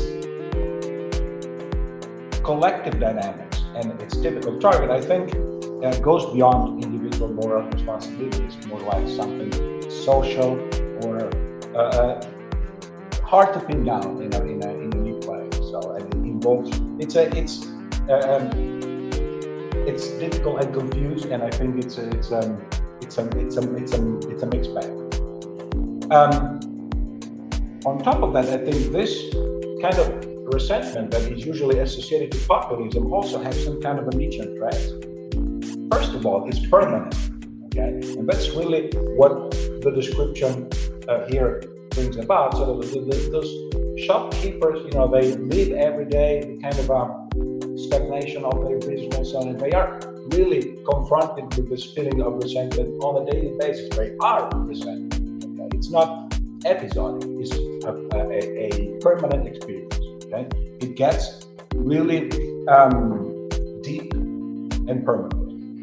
And that's why it's combined with bitterness, and the two sociologists nicely point out frustration and powerlessness. Okay, the government, it's 10 years and the government has done anything or something like that. And I think it's based on comparative judgment and tainted with envy. The big retail company, they are treating good, they are making a lot of money, we are not. So we are being treated unfairly in comparison to that.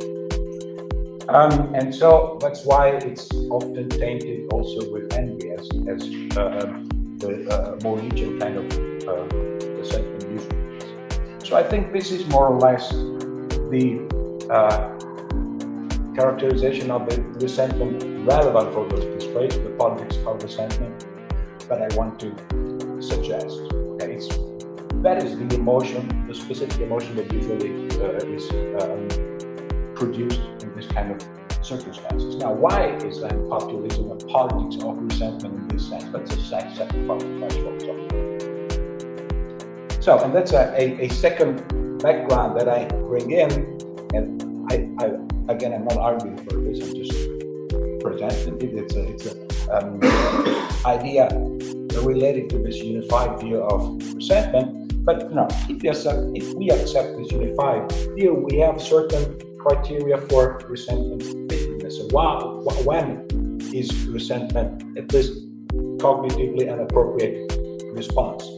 And I would say when it is fitting, if it correctly tracks a self-related injustice, there is really a real injustice against me or against someone in my vicinity, then my resentment is a cognitively warranted response. So my resentment does what it is supposed to do, track this kind of unfairness and injustice.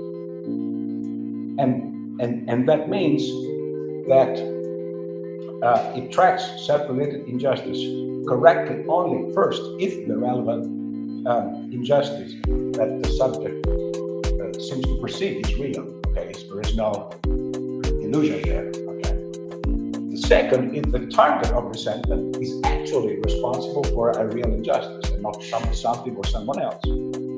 And if the kind of degree and kind of responsibility attributed to the target is also appropriate. I think these are minimal conditions for resentment to be cognitively doing the job it's supposed to do. Okay, that's the second part of the what I call the background. So my general view about resentment, that I'm using here to make sense of the politics of resentment. Now, the specific hypothesis about how populism works as a politics of resentment is what I call the cognitive manipulation hypothesis. And it seems to me that populist narratives manipulate one or more of these variables of the sentiment's cognitive content to induce or often reinforce a persistent resentment, a perception of a self-related injustice and unfairness in the members of a certain social groups. And typically, the resulting resentment is then unfitting in one of different ways. Also, the narrative is designed to induce a perception of injustice when, in fact, there is no injustice at all. And I think populist resentment in those cases comes very close to the insolence phenomenon. It's also another case that has been analyzed in terms of resentment, but it seems to be there really no reason to to feel treated unfairly, and we can imagine cases of resentment fueled by populistic narratives that are very similar to that.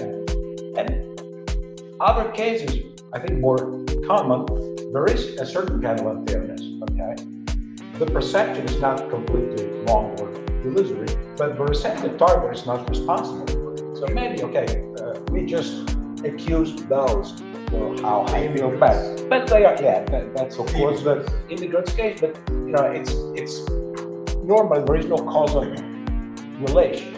Okay? There is no real responsibility of any kind, or a more nuanced kind of mistake. Could be that there is some kind of responsibility, but the kind of degree of responsibility attributed to the target is wrong. It's much more than it's supposed to. And I think this kind of cognitive manipulation through populistic narratives work for two main mechanisms. The one is more has to do with what I call the opacity of social lives. Okay, so social life is a complicated thing. It's not easy, to understand what causes what is responsible for what, and so on. And so most people, are clueless, or the heaviness is not there. Okay, and so narratives who direct our attention toward selected items can really work, because it's a very opaque scenario that we have in front of our eyes. And so I think this opacity is very, so it's a very good environment for this kind of retargeting of resentment, just directing that towards a certain kind of target, like scapegoating is a I would say the paradigmatic example. And the second mechanism is something that I think Nietzsche saw very well in the genealogy of morality. So there's a passage in the second essay, in section 15, where he talks about the priest redirecting resentment towards the self. It's an internalization. So I don't think what goes on here is an internalization, but the way why redirecting resentment feels good, I think, is captured very well by Nietzsche. So persistent resentment, like by those shopkeepers, is distressing. It's always accompanied with this kind of feeling of powerlessness, bitterness, and so on. It's a distressing condition psychologically, and it just feels good to discharge it.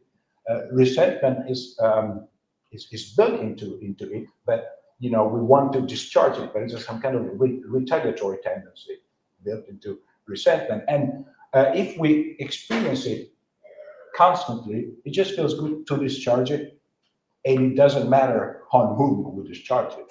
And that's precisely what Nietzsche saw rightly. It doesn't matter, what we want it to discharge it, even in against ourselves. So that's his example. But here the idea is just someone tells us, okay, now you have this nice social group here, and you can discharge your resentment against them. Okay, like what the Nazis did with the Jews, for example, just a major example of how this kind of resentment could work in this kind of social dynamics. So I think there's still the opacity of social life and the very psychology of resentment to contribute to the success of this kind of populist narrative. And so to wrap up things and conclude, I think that typically populist resentment is just cognitively and fittingly based on those narratives, that just manipulate the mind of people.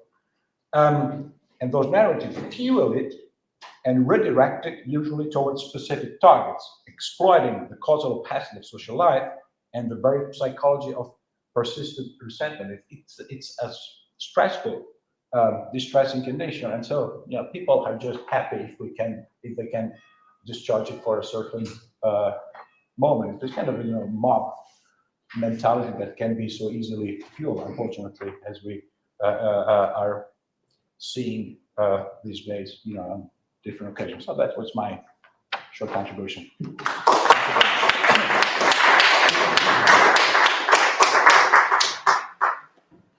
Thank you very much, Professor Mattia. And now we have Professor Kurt Mertel. We'll talk about fundamental ontology as social ontology, emancipatory project of being and time. I will go. Professor Kurt Mertel is Associate Professor of Philosophy and Coordinator of Philosophy Minor Program at the Department of International Studies, American University of Sharjah.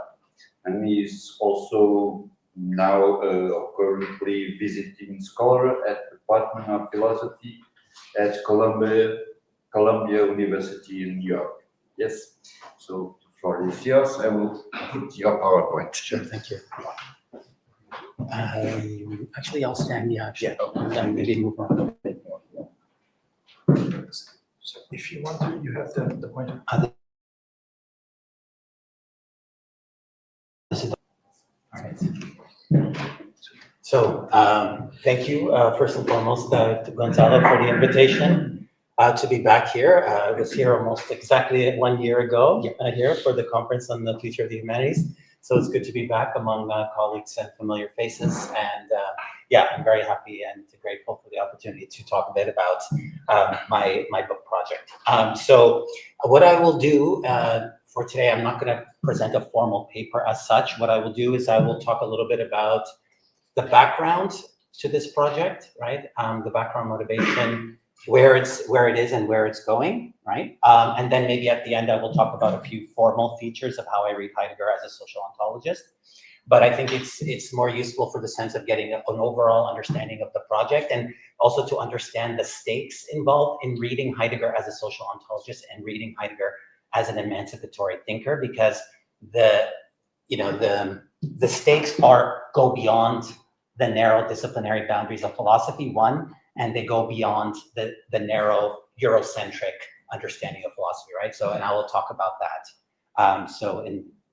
And then in the last 5 minutes, just let me know, and then I might talk about some specific features of the reading itself. But I should say up front that, of course, the project is about reading the self, and particularly the self's relation to itself, or reflexivity, right, as a kind of social ontology. So basically, I'm arguing that it's not possible to have an adequate ontology of the self-relation without it being a social ontology. So an adequate ontology of the self has to be a social ontology, right? Because, at least from the way I read Heidegger, self, other, and world are always mutually, simultaneously implicated in everything that we do, right? And probably you will notice some overlap between, my view of the self also and Professor Deguchi, and I think that can be also an interesting point of departure for discussions as well. So let me then start a little bit about the background, right? So, I did my PhD at Northwestern University, which is kind of a bastion of, say, Frankfurt School critical theory. So I always had kind of one foot in the Frankfurt School critical theory and one step in hermeneutics and phenomenology, particularly Heidegger and Gadamer. And of course, I spent 2 years as a day fellow at the Institute for Social Research writing this project, right? So, so one way to understand the project, of course, from the Frankfurt School perspective, right, is that it's kind of taking up the young Marcuse's Heideggerian Marxism, right? So I'm kind of taking up where Marcuse kind of left off in his so-called Heideggerian Marxism, right? Where he was understanding fundamental ontology as a kind of critical social ontology, right? So he, in fact, one of his main claims, which I guess doesn't get enough play, and that's actually how radical Marcuse was, quite radical in that sense, is that he basically argued that a critical theory of society should be grounded in an existential analytic of Dasein. It's that simple, right? Of course, my own iteration where I take up this project is, of course, not as a Heideggerian Marxism, because there's no Marxist base to modify with Heidegger, right? So I'm thinking out of it, thinking it purely through the existential analytic and fundamental ontology.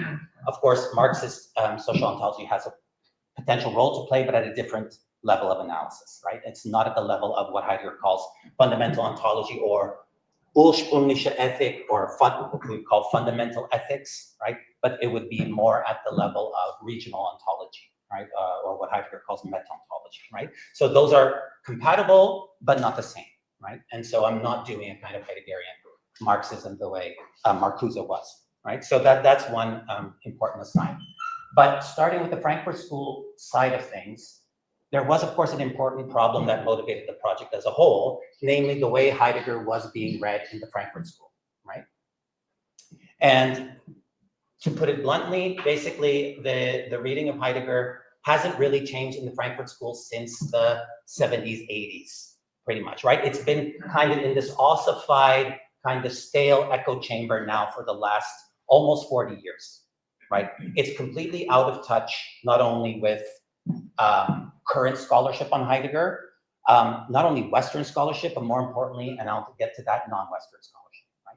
It's completely out of touch, right? So it's kind of remain in this kind of echo chamber of kind of relying on Adorno, relying on scholars like Teunissen and Tugendhat, right? Tugendhat's got a lot of play, but Tugendhat is kind of old news now. I mean, in Heidegger scholarship, I mean, we really don't take him that seriously anymore. I mean, as a critic of Heidegger. And so, the Frankfurt School reception has never really responded, right, to scholarship in the last 30, 40 years. So it really has become really a kind of ossified reception. And so part of what I'm trying to do is to try to motivate a destruction, right, of that reception, right, to de-reify it, deconstruct it, to make it living again, right, as a kind of living dialogue rather than as a kind of stale repository of statements, right, which basically that's all it is. It just basically become a stale repository of slogans and statements that ultimately don't actually mean anything anymore, right, at least in my view. Right. So that's kind of the problem on the Heidegger, on the Frankfurt School side of things, right? And then, of course, there's a separate problem on the Heidegger studies side of things, right? And the problem with Heidegger studies is that it kind of, it's basically also has, in a sense, been reduced to certain kinds of schools, right, of interpretation. So you have the Husserlian interpretation, where Heidegger is just reiterating what was, the Husserlian project, but adding some, some analyses here and there, but it's basically Husserl reloaded, right? You have, let's say, the pragmatist school, right? The Dreyfusians and the neo-Dreyfusians, right? Who kind of read Heidegger through the lens of skilled coping, critique of AI, and so on. And this intentionality philosophy of mind register, right? And then you have, of course, this kind of German idealist, Kantian, post-Kantian kind of school, where Heidegger is just the source of Heidegger's thought can all be traced back to Kant or some figure in German idealism, right? When I was a grad student, of course, Kant, these studies in Heidegger and Kant, Heidegger and Schelling had, one time, and then there was, of course, like Kierkegaard. Everyone thought at one point that the real hidden source of Heidegger's thought was Kierkegaard, right?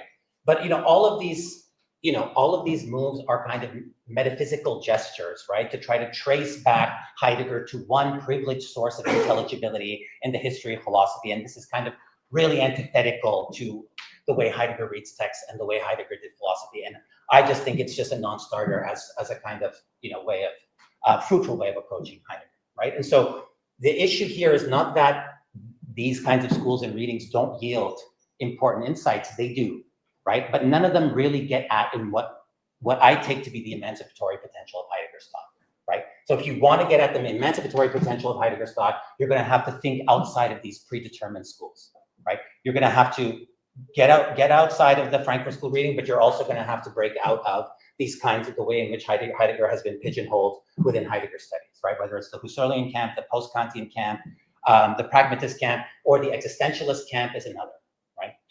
Or, reading Dasein is this kind of, this heroic individual fighting and struggling against the kind of anonymous and reifying and alienated society, right? This is also not going to be particularly useful, right? So the idea is, so that was the basic problem that motivated the project, right? These two sides. So what are the stakes? The stakes are particularly twofold, right?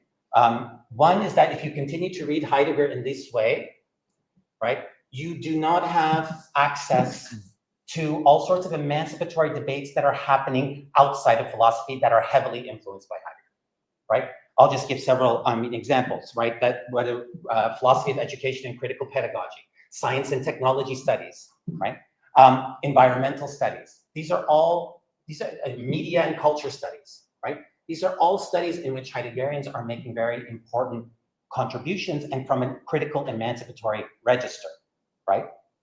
So if you continue to read Heidegger in these ways, you really don't have access to any of this literature and this emancipatory discourse outside of philosophy. And as critical theorists, if you're identifying with the general idea of a critical theory, it's supposed to be interdisciplinary in its orientation, right? So this is kind of continuing to have this ossified reading of Heidegger cuts critical theory off of an important interdisciplinary dialogue, right? And that to me also methodologically is a non-starter, right? And so, for example, I'm working, I get invited by people working in critical pedagogy and philosophy of education on, for example, I'm writing a paper on mindfulness and a critique of mindfulness in education and the way mindfulness is being infiltrated as a kind of neoliberal tool within education, right? But this is because that whole discourse is kind of, dominated by Heideggerians. Actually, the most interesting positions today in critical pedagogy and philosophy of education are done by people appealing to Heidegger in some way, right?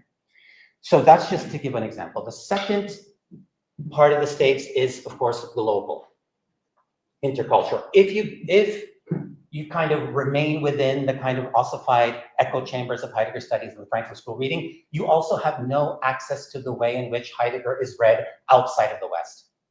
Right? Because outside of the West, Heidegger is read in an more or less an emancipatory register. And I'll just give two examples from my own work, the context that I'm working in. So if you look at the Middle Eastern, the Islamic reception of Heidegger, right, it is decidedly emancipatory. Let's take Iran, for example. You cannot understand revolutionary Iran of the 70s, right, unless you have an emancipatory reading of Heidegger. Why? Because the entire political spectrum in Iran was dominated from left to right by Heideggerians of some sort. From the radical left kind of Shia Ali Shariati, all the way to the conservative establishment, all the way to the middle, you got Darius Shaigan, the famous philosopher of intercultural dialogue.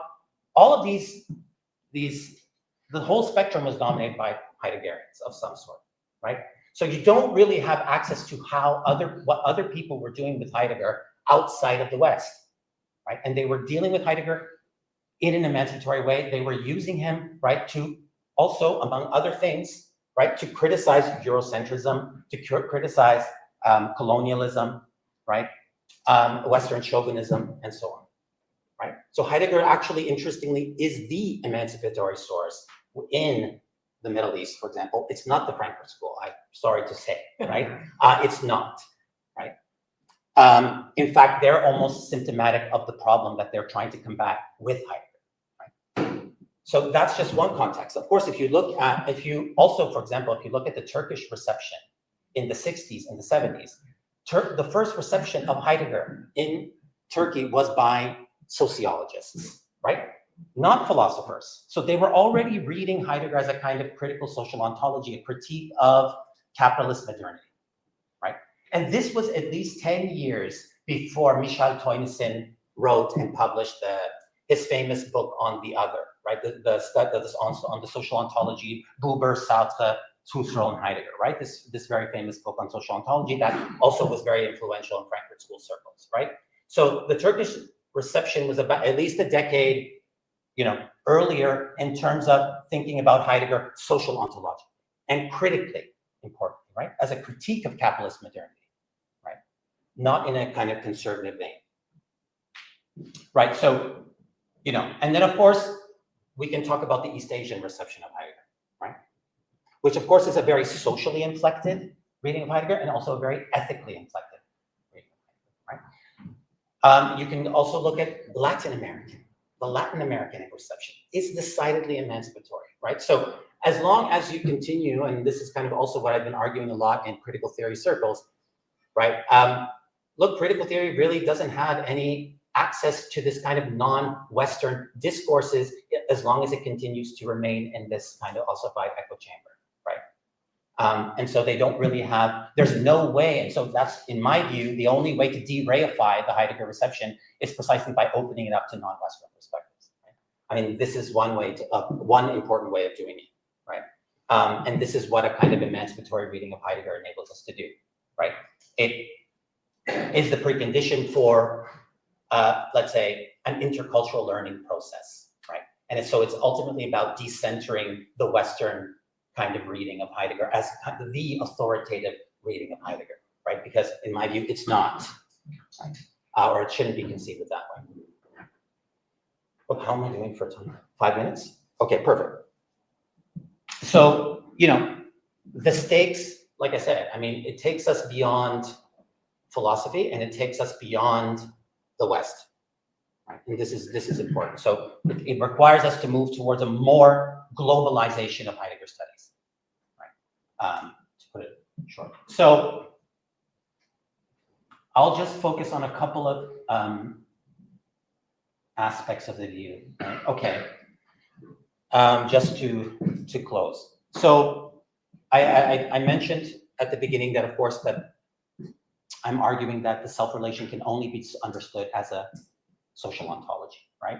And so the cornerstone of this, of the self-relation, in my view, is appropriation, right? So I developed what is called an appropriative approach to the self, and which is at the same time an approach to social ontology, right? And there's two key things to note here about appropriation, right?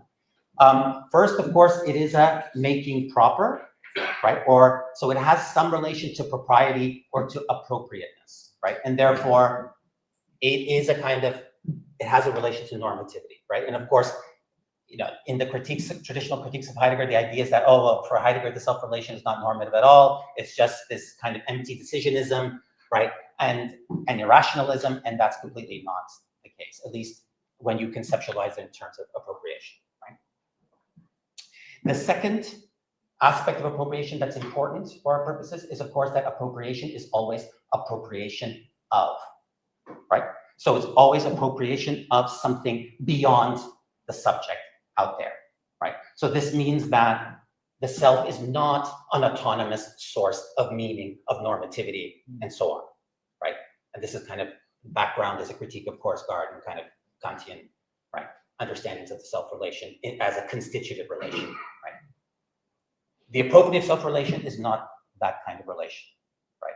It's always a relation to self, simultaneously a relation to self, other, and world, right?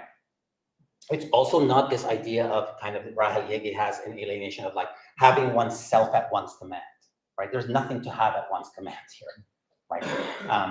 So it's not this kind of idea of the sovereign self-constituting subject as a kind of ultimate source of me, right? Dasein is always not only appropriating, but is appropriated, right?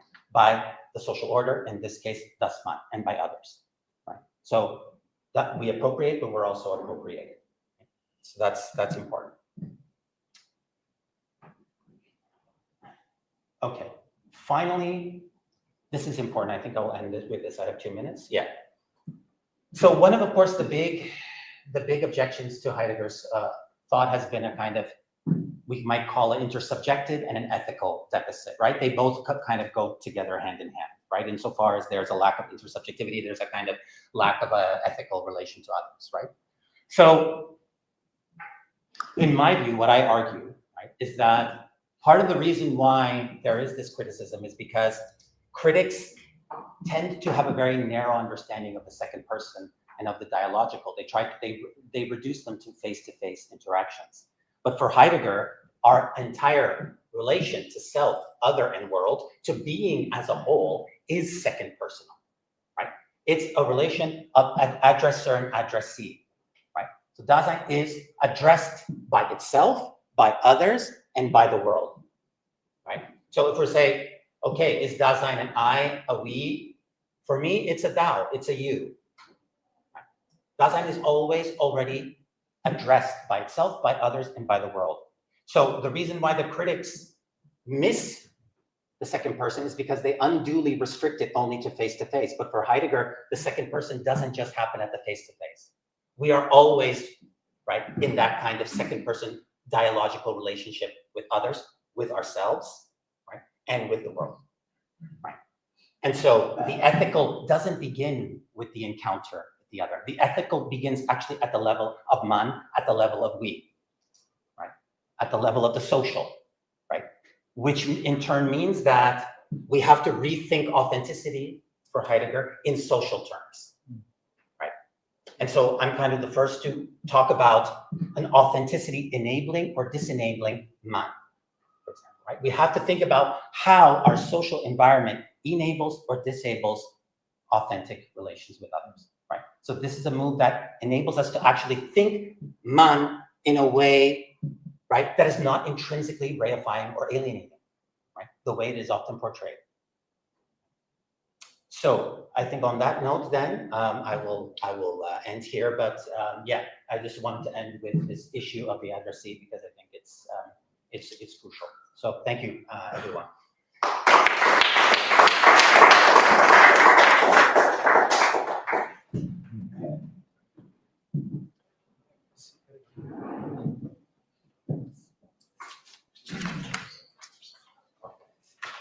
Thank you, Professor Kurtz. Now we will have Professor Gonçalo Marcelo.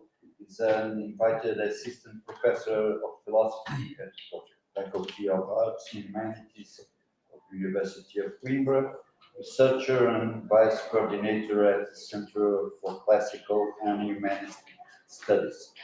We will talk about social hermeneutics and social epistemology.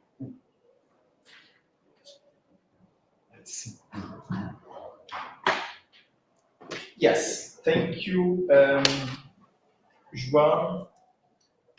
Actually, I have some of my students here, and my students know that I cannot lecture, I cannot give a class sitting. I have to stand and walk in some sort of peripatetic way.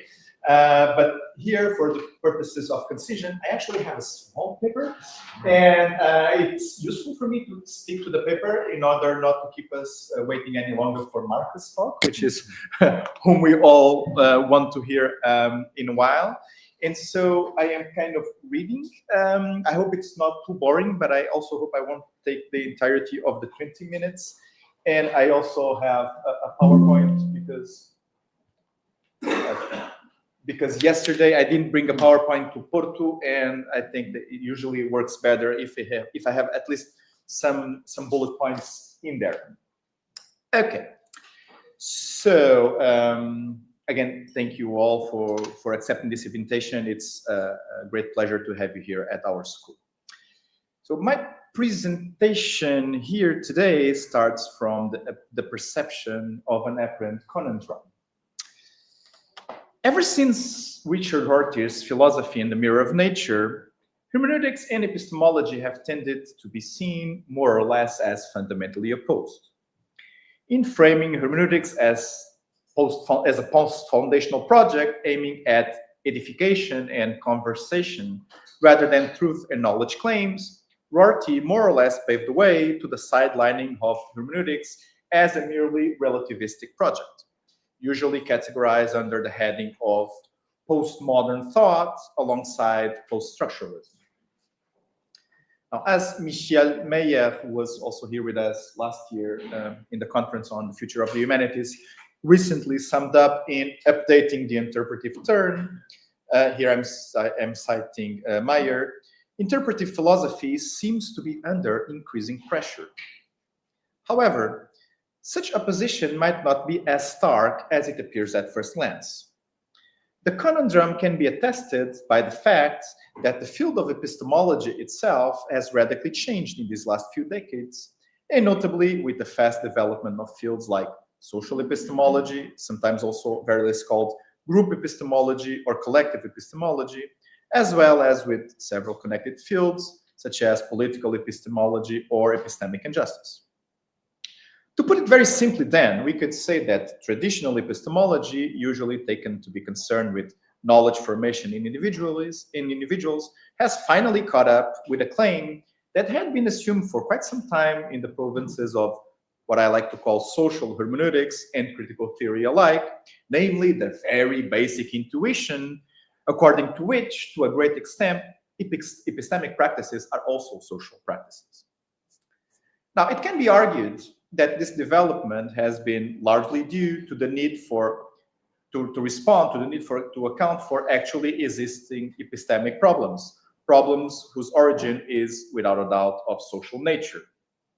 Indeed, in the past decades, phenomena like populist political movements, fake news, conspiracy theories, and other types of disinformation have put the limelight on the problem of a fractured public sphere.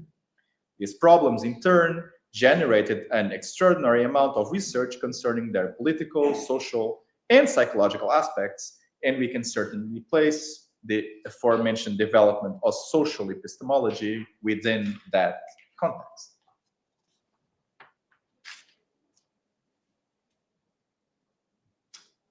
Now, it almost goes without saying that in order to understand these social epistemic problems, we need to grasp the role of interpretation within them. Whether we are talking about the role of ideologies in shaping or distorting social reality, the faulty leaps of interpretation that undergird conspiracy theories, or the identity protective cognition that makes people cling to false beliefs and disinformation within epistemic bubbles and echo chambers, interpretation plays a central role. It does seem then that after having undergone a social turn, epistemology is now also seemingly undertaking an interpretive turn, or to put it another way, the social turn in epistemology seems to be really a social interpretive turn. However, and perhaps not surprisingly given the apparent opposition I alluded to a couple of minutes ago, these developments usually tend to bypass the hermeneutical approach. There are, of course, notable exceptions, but these tend to appear more on the side of the scholarship in hermeneutics and not the other way around. One notable example is Carolyn Culbertson's, who was also here, not here, but attended online, recent Gadamer and the social turn in epistemology, but much remains to be done to connect hermeneutics and social epistemology. For instance, in a recurrent way that appeals to the work we are doing here in Coimbra, that might be useful. Indeed, given the significant theoretical background of hermeneutics and its long-standing engagement with social analysis, for instance, in the work of Paul Ricoeur, we can see a way to analyze the interpretive texture of social reality and the way it impacts individual sense formation and the construction of selfhood, allowing us to pay close attention to the intricacies of interpretation and the several ways in which it can be misguided.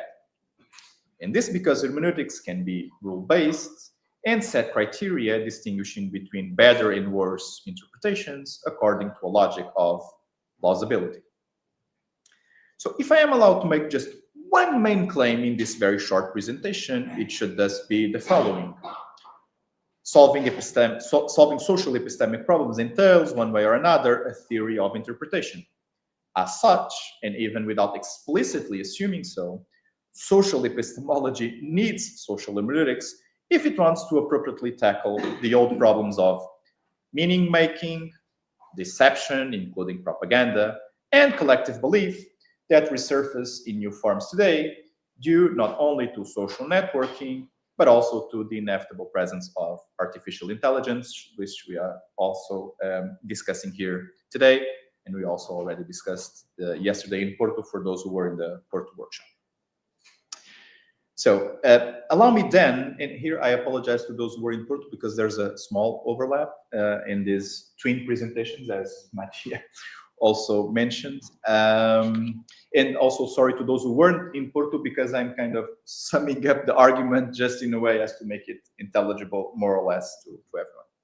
So allow me then to pick up the thread of my argument, such as I left it yesterday in the Porto workshop. I'll excuse myself for only just briefly recapping the definition of hermeneutics I was putting forward then, in order to also very briefly come back to methodological issues, which I couldn't address yesterday, and to a very, very, very brief reflection on why we need hermeneutics today in my conclusion. So, to recap, I would like to argue that in spite of the overall general distinctions between a general hermeneutics and a narrow definition of hermeneutics, and also regardless of the overall alleged opposition between Dilthean and Bettian methodological hermeneutics and Heideggerian ontological hermeneutics, it is perhaps possible to define hermeneutical theory in its meaningful connection to social, political, and ethical analysis by insisting on, let's say, three main features or claims. Allow me also to note that this is my own reconstruction and that in it I am mostly influenced by recurrent hermeneutics and its possible connections with critical theory. So that's actually the origin of our connection, the fact that we are both influenced by hermeneutics and critical theory. There's not too many of us going around, but that's the origin of our collaboration, let's say. So I would summarize the traits of philosophical hermeneutics as a theory with the following claims. First, the interpretation claim. Hermeneutics posits that interpretation is central in human life, but that in strictly epistemological terms, it has a specific locus. When we understand something immediately, interpretation is not required.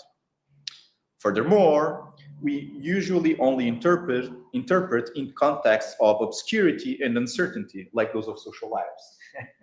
Just to recall what you were saying about the opacity of social lives. That's the reason why society can be more or less addressed hermeneutically. So we only interpret in context of obscurity and uncertainty, where there must be an active effort of meaning making on the part of the subject. And in this case, meaning can be rendered through the application of specific techniques and rules of interpretation. Moreover, when what is at stake is social analysis, a number of other traits are also involved, including a broad ontological thesis about the nature of social reality as being partially symbolic, and finally, a thesis on the capacity of human action to be meaningful, that is, partially interpreted as if it were a text. This is, again, a short version. We can go into details in the discussion if need be.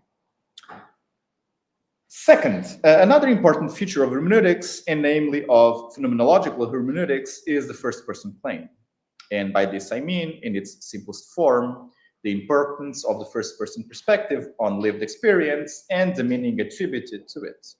As can be easily understood, such claim also entails a standpoint that is anti-scientistic without denying the domain of objectivity pertaining to science, and non-reductionist, a stance that has been part and parcel of hermeneutical reflection ever since Dilthey, and the hermeneutical foundation of the Geisteswissenschaft. So I don't actually think that there is, for instance, a fundamental opposition between a hermeneutical project and new realism, but this is something for another discussion. I'm not going into that, but just to give you that. Okay. Third, we have the self-interpretation claim, according to which, in the words of Charles Taylor, humans are self-interpreting animals. And here, actually, what we find is the intrinsic connection of selfhood, both with intersubjectivity, insofar as the self is formed in the thick webs of intersubjective interaction to recognition processes, and the moral embeddedness of action. Now, with these main traits in mind, we can also recall, as I already did in Porto yesterday, that at least since Gadamer and his connection between hermeneutics and the model of practical wisdom borrowed from Aristotle's Phronesis, we cannot properly speak of a fact-value dichotomy within hermeneutics. In dealing with meaning-making in particular situations, it also deals with values. So hermeneutics is, we could argue, value-laden through and through, and as such, it is perhaps well-suited to tackle ethical and political issues, and this is part of what we did yesterday, also in Porto, in discussing values, etc. Now, also, and again, picking up the thread of yesterday's argument, when we engage in interpretive social criticism, following Michael Walzer's definition of interpretation, we tend to draw on a thick description of moral norms and social realities, rather than discovering them somewhere or inventing them altogether.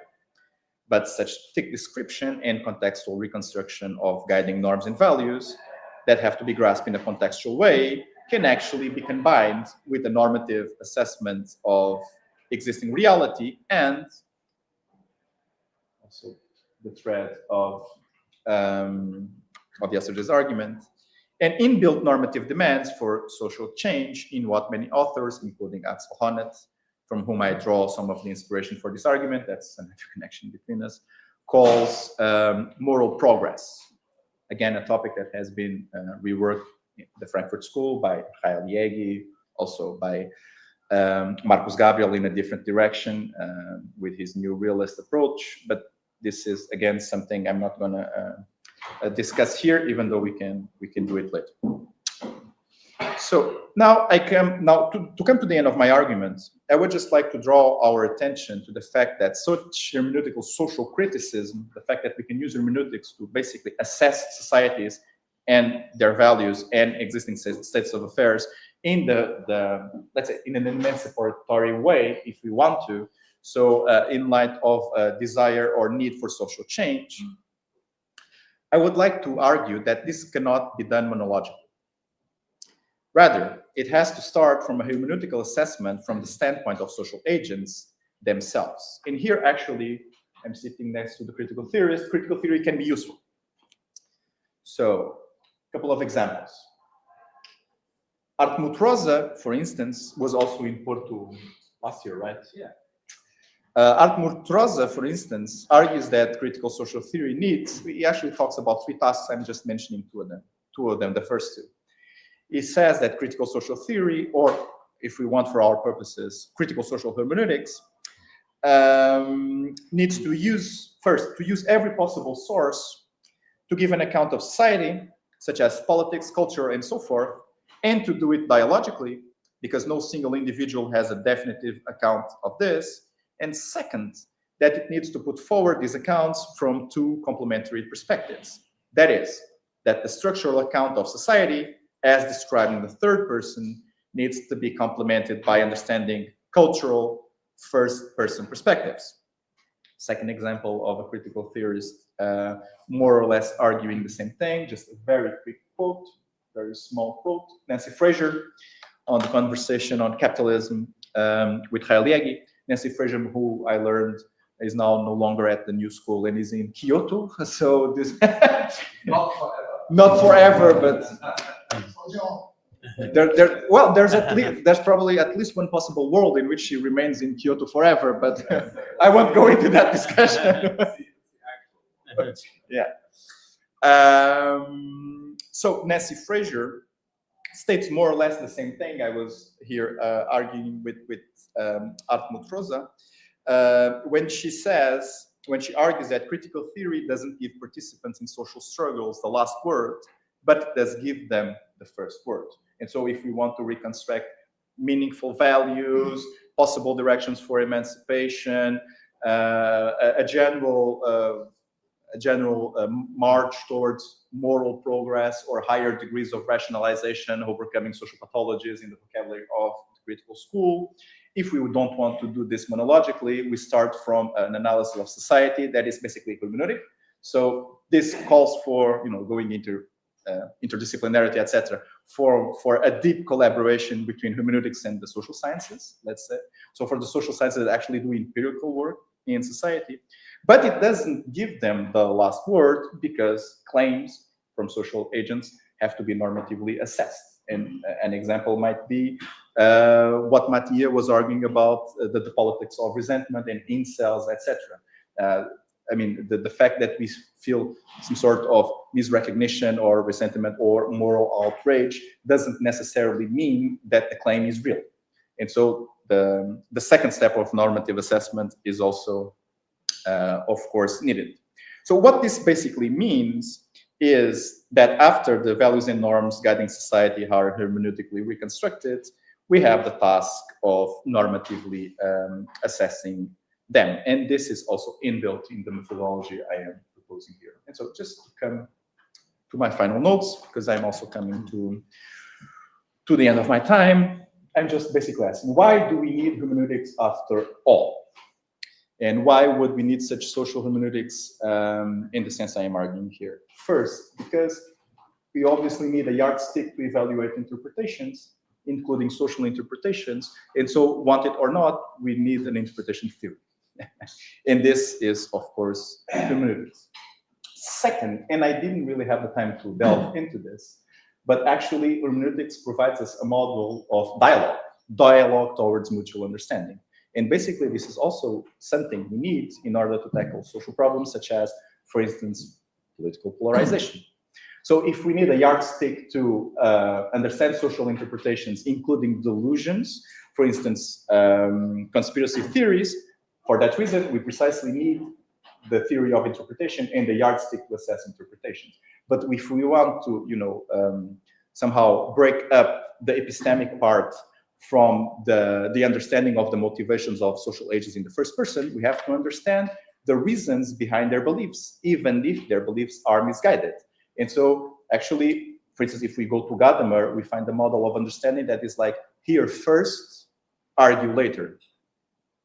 Try to understand the other's viewpoint from his or her standpoint, and through the process of the fusion of horizons, etc., try to reach some sort of mutual understanding. Actually, I haven't thought about this before, but listening to Marcus yesterday and dialogue a little bit over lunch, actually the structure of dialogue is also very important when we are dealing with human-AI interaction for a different reason. But I also won't go into this because Marcus is perhaps going to speak about it. Because if hermeneutics is context, as he said, that is actually very, very important for what artificial intelligence is doing right now.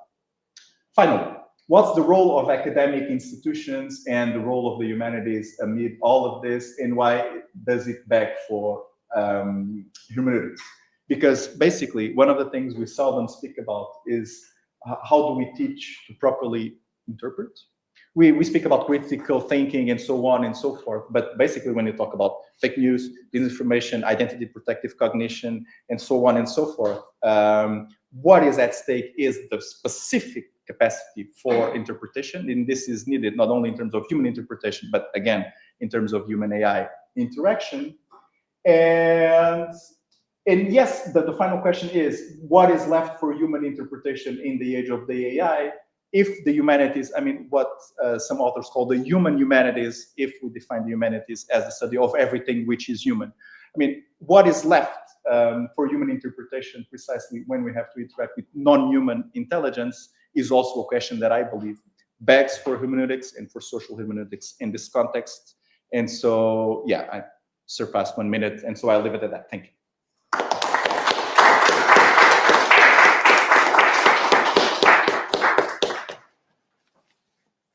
you, Professor Gonçalo. We have time for some time, 15 minutes? 18 minutes. 18 minutes for some questions. As a panel, you can also... We can also interact. Yeah. Marcus. Well, then, yeah, let me, ask a question to the three of you, which I think arises from, within the frameworks that you propose. And it would be great to hear, whether there's overlap or not. Maybe the Nietzsche scholar has heads up because, as alles Dasein ist auslegendes Dasein. That sounds like Heidegger, but it's actually a Nietzsche quote, essentiel. But okay, but be that as it may, so, but my question is this, right? So what do you think would it take if you look at social relations and the various sometimes implicit normative orientations that were in the target system of your investigation, from resentment via Das Man, modernity, and the social field, etc., right? What would it take to derive an ethical account from this type of analysis? So, like, what is it to judge in a value-laden analysis of the kinds that I think all three of you are drawing on in different ways, right? What does it take to formulate an ethical position, right? So how do we move beyond that, right? How does Nietzsche create new values, based on this type of analysis? Like, why do we feel rightly that something's wrong with resentment, right? Et cetera, et cetera. So I think this additional normative question, right, which I think is the question of moral goodness, but that's one way of phrasing it, right? That might be, you might think that this is the wrong way of phrasing it, but, like, how do you think about that? So how can we, otherwise put, how do we move from critique to positive insight based on the tools that you offered?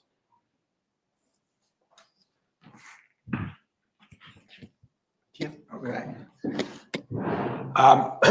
Okay, it's a very difficult question. So I don't want. So I won't respond saying what Nietzsche would probably say, but more like my deed.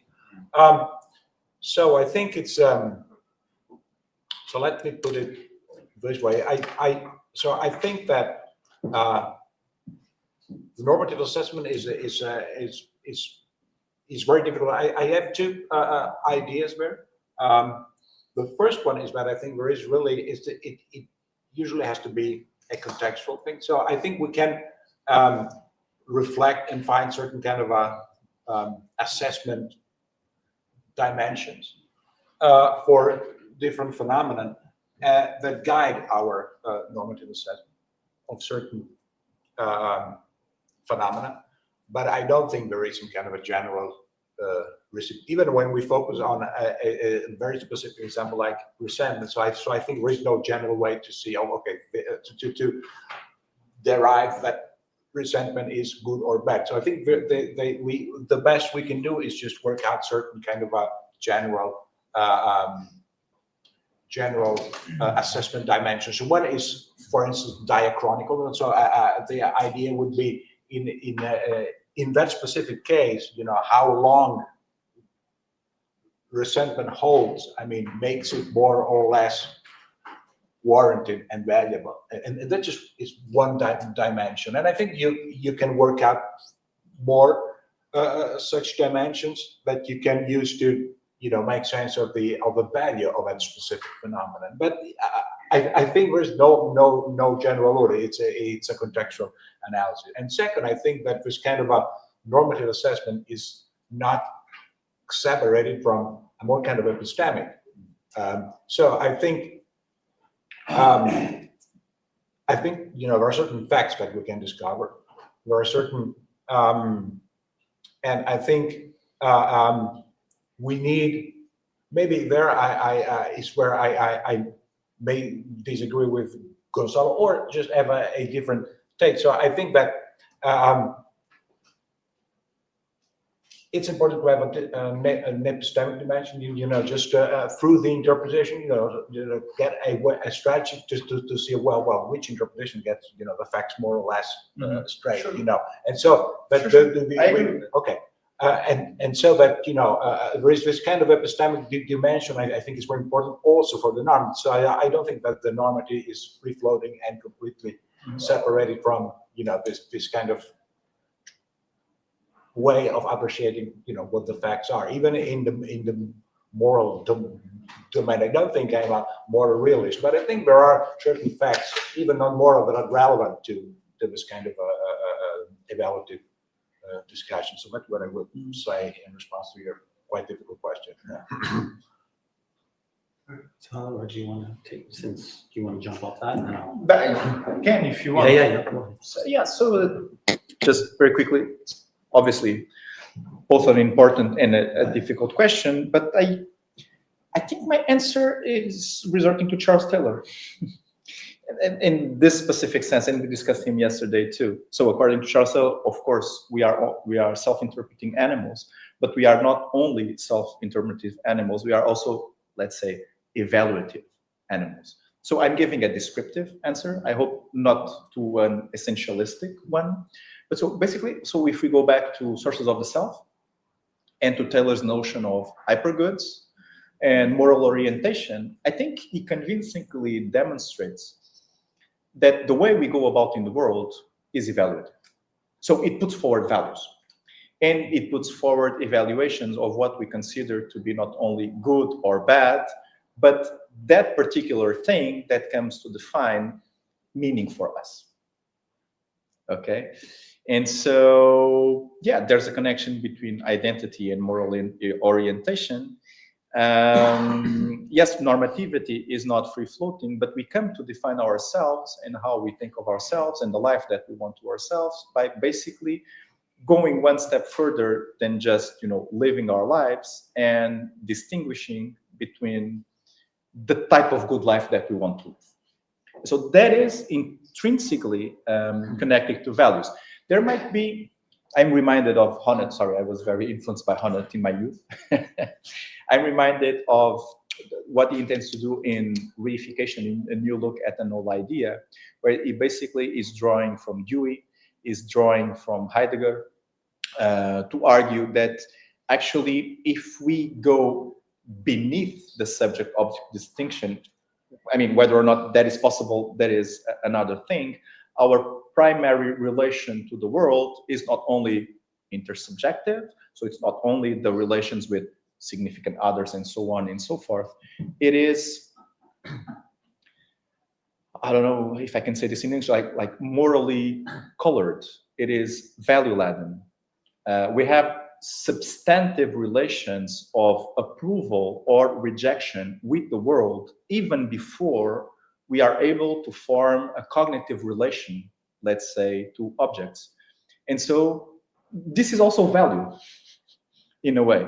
And so I would say that for an analysis such as the one I am trying to appeal to, and precisely because of the fact-value entanglement and so on and so forth, normative assessment kind of almost necessarily comes from the thick web of social relations. So I see like a deep-seated connection between the two things, which also obviously does not mean that we are evaluating all the time, but this is an incomplete answer, but it's what I can say. Yeah, so thanks for your question. That's a really, again, important and big picture question. So I'll do my best.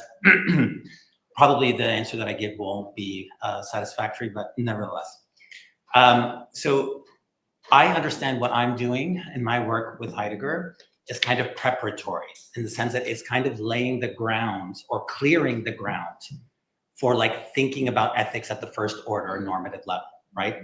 But I'm kind of, my work now is mostly at the level of what Heidegger calls ursprüngliche Ethik, right? With fundamental ethics, which is supposed to kind of deconstruct our understanding of self, other, and world to clear a space for rethinking the ethical. Because I have very strong reservations about jumping into normative claims, strong normative claims and ethical, constructing ethical theories until we first get ontologically clear on what does it mean to be, right, as a subject. And I just give an example from. But Marcus solved that. I mean, if you read. I mean, and I'm open to all. I'm open to all sorts of solutions. I can only speak in my own for my own case, right? I mean, in the sense that, you know, for example, now I'm writing this paper on mindfulness in education. I'm developing an account of mindfulness as Besinnung, as a mode of desubjectivation, right? And of course, what is the feedback that I'm getting from the editors and the blind reviewers is like, okay, well, what are the concrete prescriptions for educational policy, right? And it's like, look, I mean, the literature is a total mess in terms of like ontologically thinking about what does it mean to be a self in the first place, right? I don't want to jump to normative claims, I mean, without being clear at that level, right? And so, you know, this is kind of, you know, I understand that as a general gesture, this might be kind of unsatisfactory, but I really do think that we make so many mistakes by jumping into substantive normative ethical claims without doing the kind of ontological hard work that we need to do, right? In order to clear the space for thinking about the ethical fruitfully, right? Without repeating certain mistakes that are based on unclarified ontological presuppositions, right?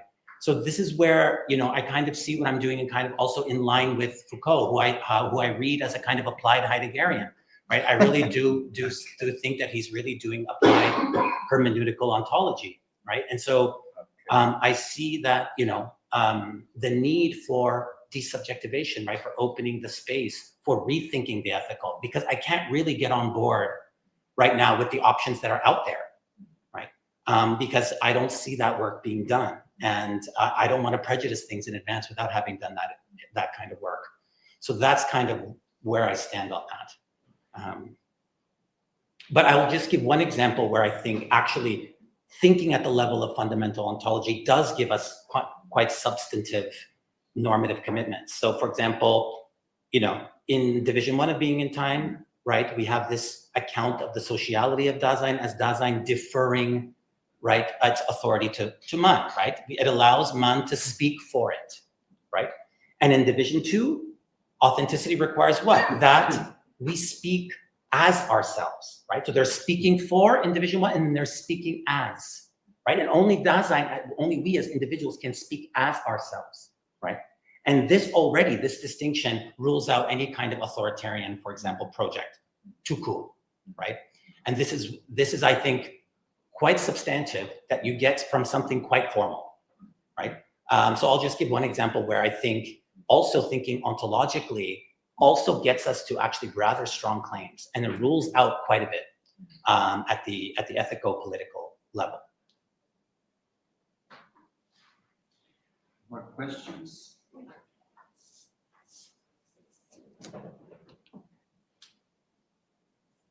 No.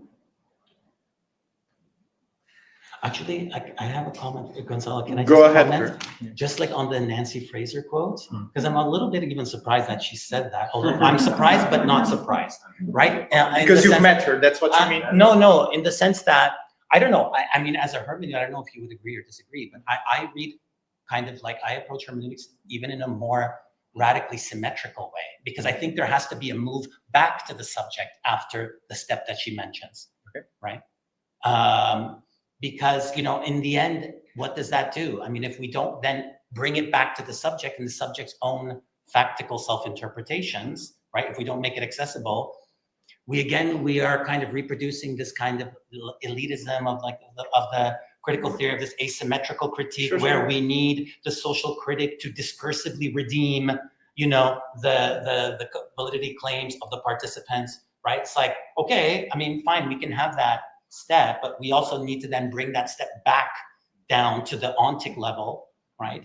To, you know, the concrete agents. I don't see that, and I think that's part of the problem with critical theory, and I think that actually they could take on board from hermeneutics, right? That I think hermeneutics can offer, right? Because I think that's actually the communicative turn, as you know, right? I mean, it happened through the internalization of Gadamer hermeneutics into critical theory. Otherwise, it was just a kind of elitist, top-down, asymmetrical kind of enterprise, right? So I think maybe a deepening of the radicality of the hermeneutical aspect, you know, could help here. Okay. Yeah.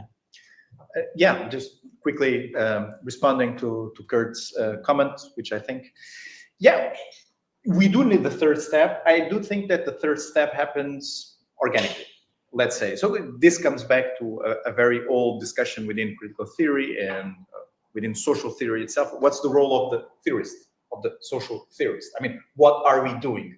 Are we like instructing the masses, like in old school Marxism? This is obviously unacceptable, right? Or are we just, doing the articulation, the hermeneutical articulation of what social actors actually believe? But are we sticking to the claims felt by social actors in terms of what they are pushing in terms of social transformation?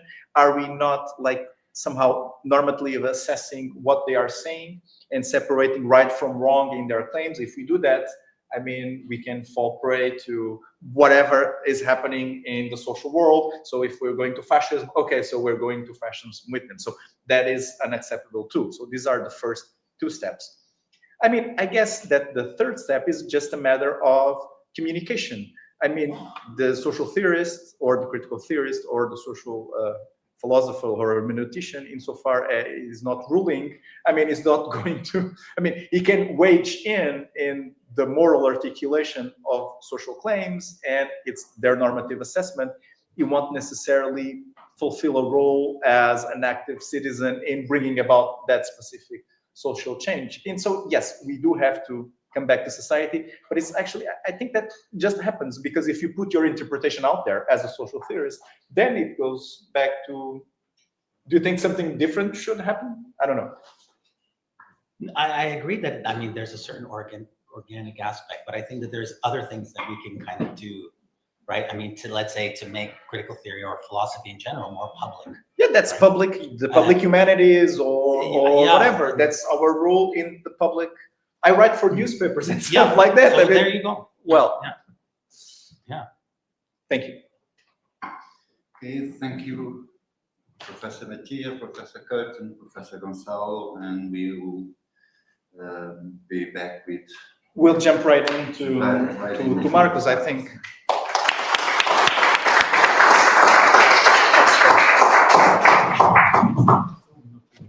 Okay. 1 minute break just to breathe.